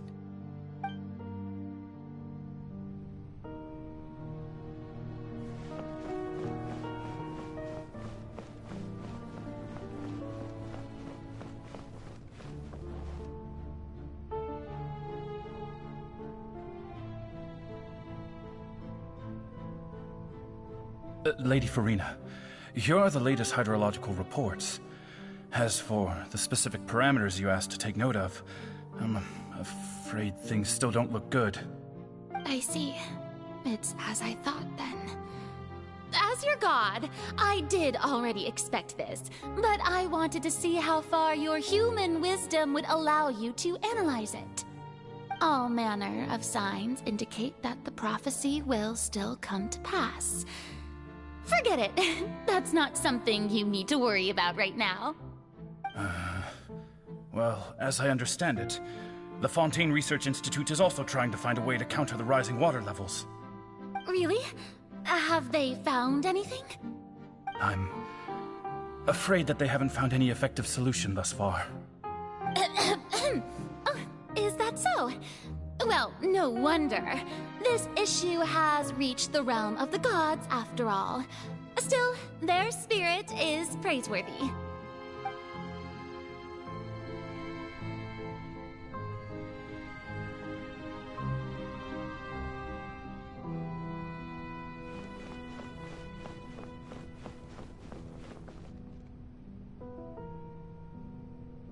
The day is finally over. I haven't had a moment to breathe this whole time. But it's good to see that everything's getting on track. There are no longer any voices of suspicion. Maybe this is fine. I just need to keep going, and everyone will be saved. Alright, Farina, don't think too hard about this. You need rest. Tomorrow's a new day.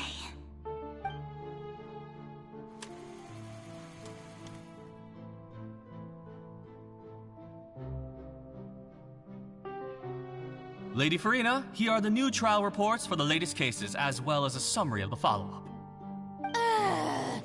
There'll be no need for that. I've seen them already. There's no need to go back over scenes I've witnessed in person before. Lady Farina, I've waited so long for this chance to see you in this manner. Indeed, my dear, loyal citizen. This joyous moment is an honor for us both.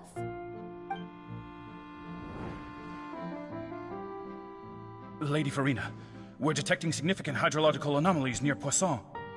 Understood. Keep monitoring. Keep me informed should anything come up at the Institute.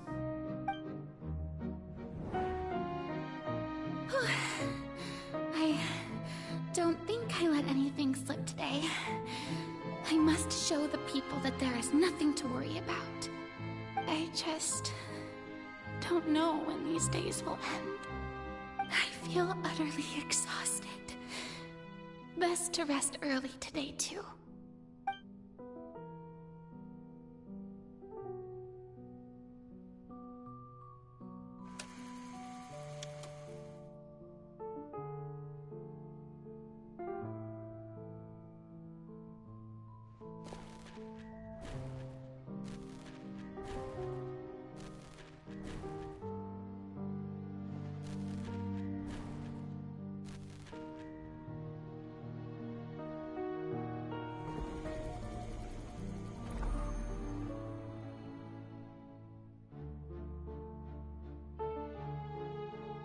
Lady Farina.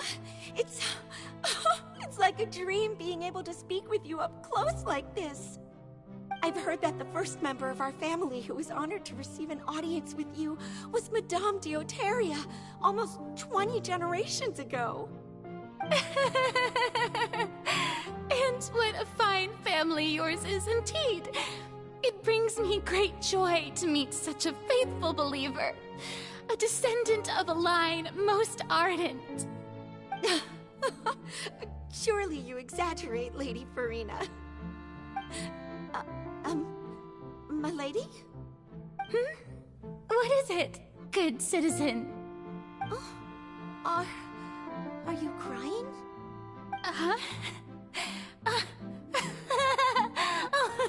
Really now? I didn't even notice. This must be the overflow of hydro from my person. Well, can't quite help being the god whose dominion is the waters, can I? No wonder. No wonder. A manifestation of your power, then. Oh, Archon, I am honored to have witnessed it. Honored indeed.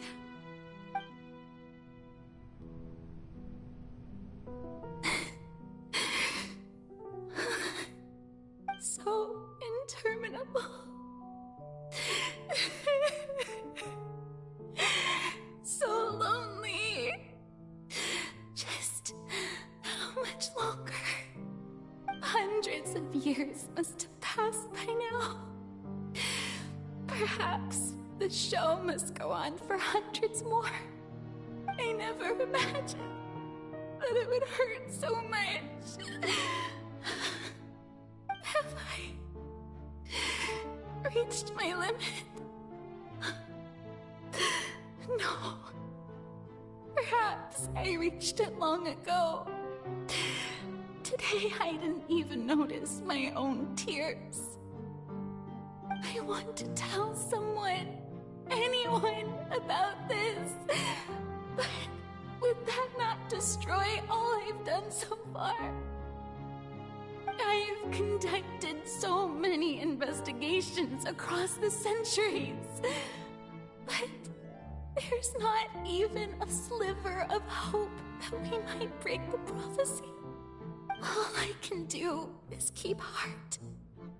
I must maintain this act. It is the only way to save Fontaine. Please, mirror me. You have to succeed.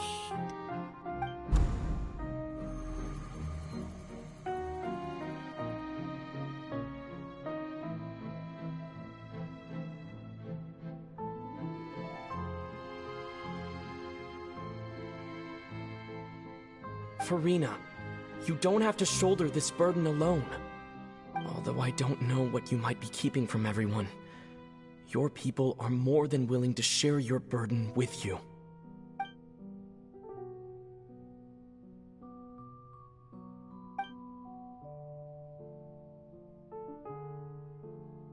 Share my burden. That's impossible. It was fated right from the start that this would be my— Choose to confide in someone. Just share it with me. I'm what you'd call a witness. A witness? Yes. I've heard that you came to Tevat from beyond the stars, yes. In other words, you never belonged here. And if Tevat is, in its entirety, a show on a stage, then you're just a spectator, aren't you? If that's the case... He's right. I could confide in him, couldn't I? But if things don't play out as expected, the people of Fontaine will be the ones to pay the price. No, Farina. You shouldn't be selfish. But what if it's really all right? Farina, you've worked so hard for so long. Surely it would be okay to put yourself first for once. Just this once. Is it such an outrageous thing to do anyway? To find someone in whom you can confide your frustrations and sorrows? Surely it could not hurt. If you let this opportunity slip through your fingers, it might never come by again. Think about it long and hard.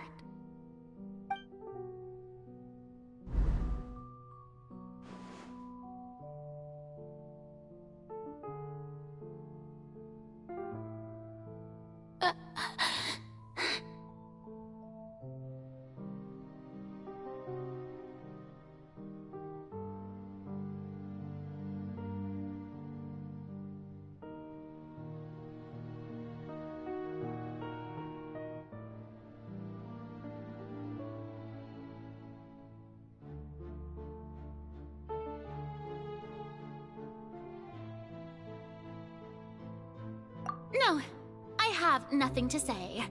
I am Farina, the Archon of Fontaine.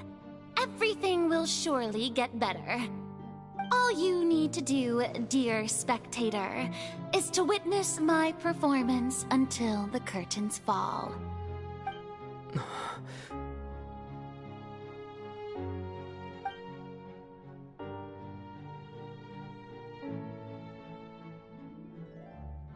Fine.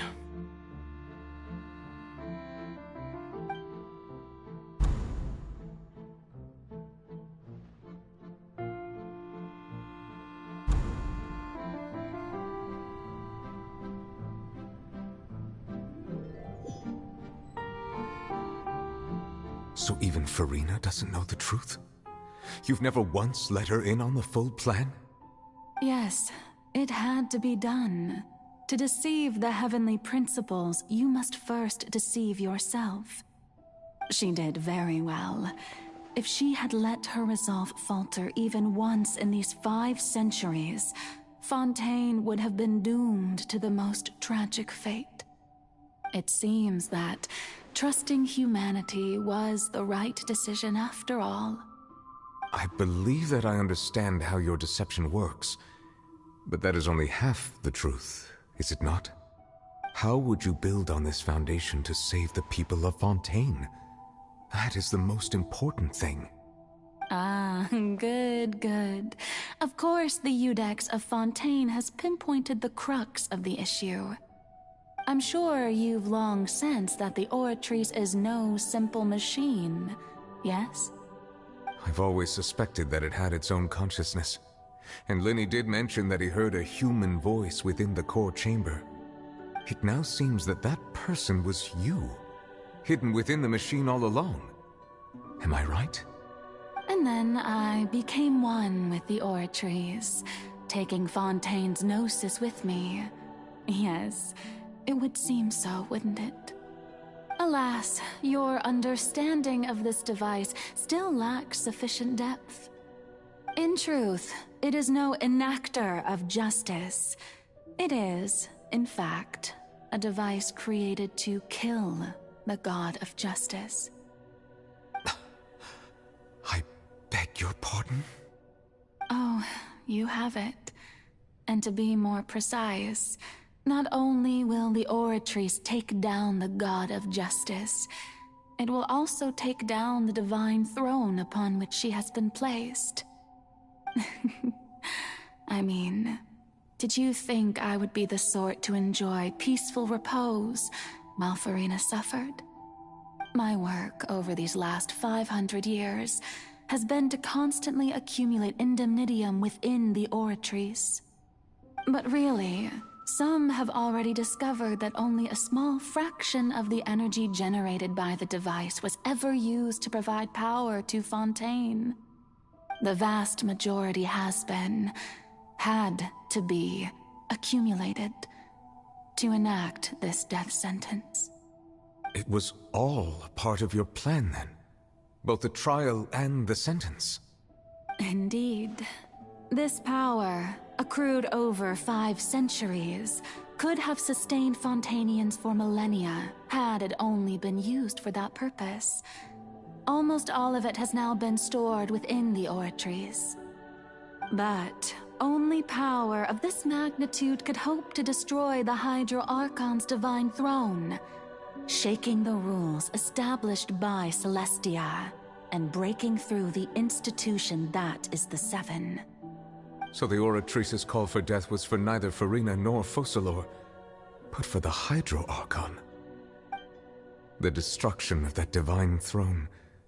If I do not misunderstand your intent, you must be... returning what's rightfully yours to you, of course. In other words, this was all done to return the authority of the Hydro Archon to the Hydro Dragon of this planet. But...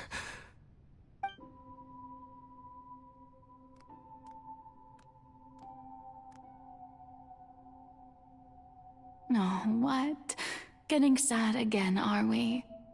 The authority of the ancient dragons shall soon be yours once more, O Hydro Dragon Sovereign. And this is the face you make. All you've done throughout the years is just so you can sacrifice yourself at the very end. I've never quite seen it that way, you know. Even now, I'm quite pleased at how well my deception worked.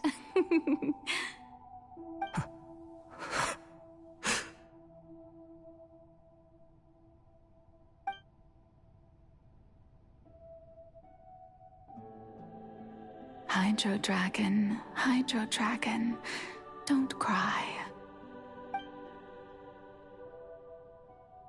I must say, had it been within my rights, I would have loved to judge the heavenly principles themselves. Were they not guilty of essentially the same crime? Egeria stole the power of the primordial sea, and the heavenly principles stole the power you ancient dragons possessed. I, for my part, am the god of justice. And is it not just that your original powers should be returned to you? Speaking of justice, I have always believed that justice lies in the process of pursuing human existence itself.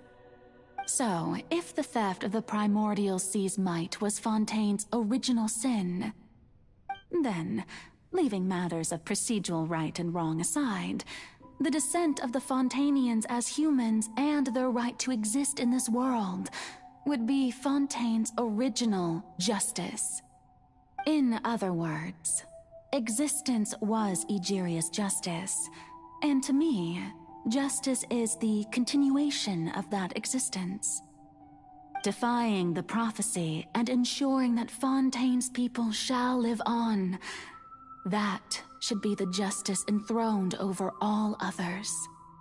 At this point, we, whether it be myself or all other Fontainians, have shouldered the burden of this sin for far too long.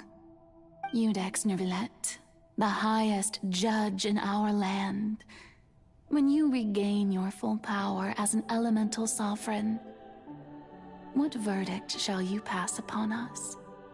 So when I was invited to the court of Fontaine to serve as Iudex, I see now that that was your idea too.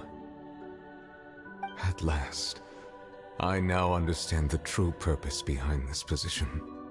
In the beginning, I was uninterested in human existence. But these 5 centuries of living alongside them have gradually brought about mutual understanding between us. And I have even attempted to feel as they feel. You are a devious one, Focalor. Things being as they are, surely you know that I could never declare them to be guilty.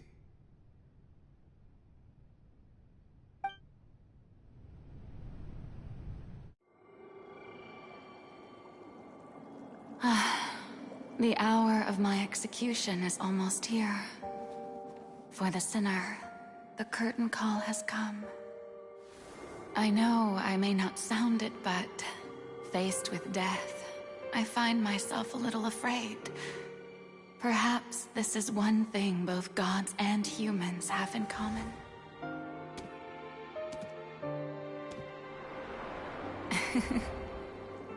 Farewell, Nervillet. I hope you've enjoyed the part you played these 500 years.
I, Eudex Nouvelet, hereby declare,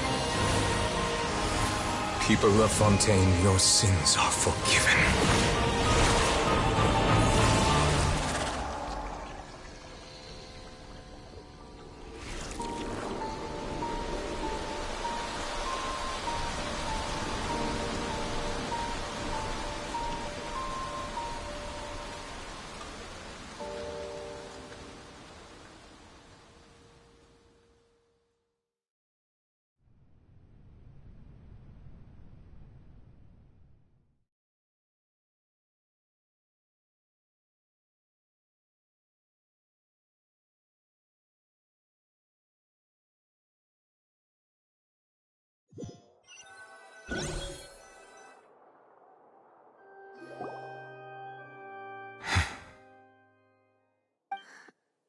What just happened?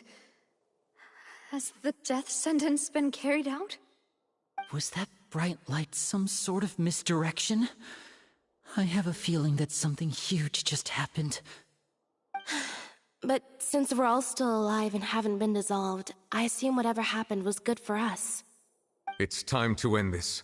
We must mete out punishment to that beast. Didn't you say just a moment ago that it can't be defeated? I have gained the strength sufficient to deal with it. Through certain means, I now have the ability to separate the power of the Primordial Sea from that creature. We should seize the opportunity to pursue our quarry.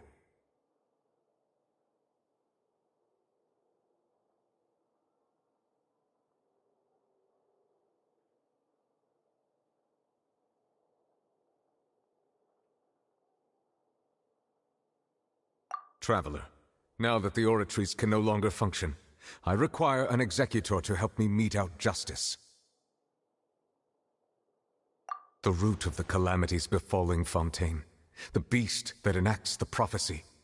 Its name is the all-devouring Narwhal. Come with me, traveler. The hour of execution has come.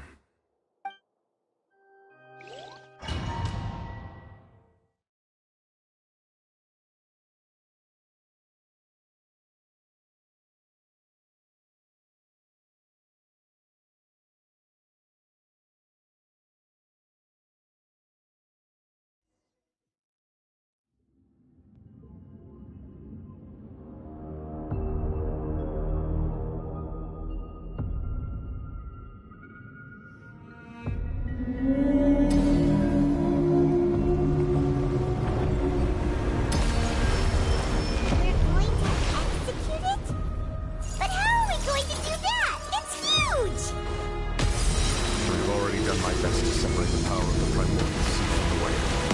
Considering the size of the beast, I cannot reach the power source. Unless we can find a way to attack it from within. I shall share a part of the ancient power. We shall look for it together.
Illusion shattered!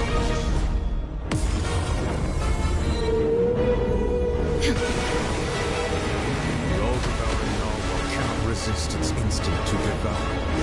Continue to trigger its hostility, and a chance will present itself.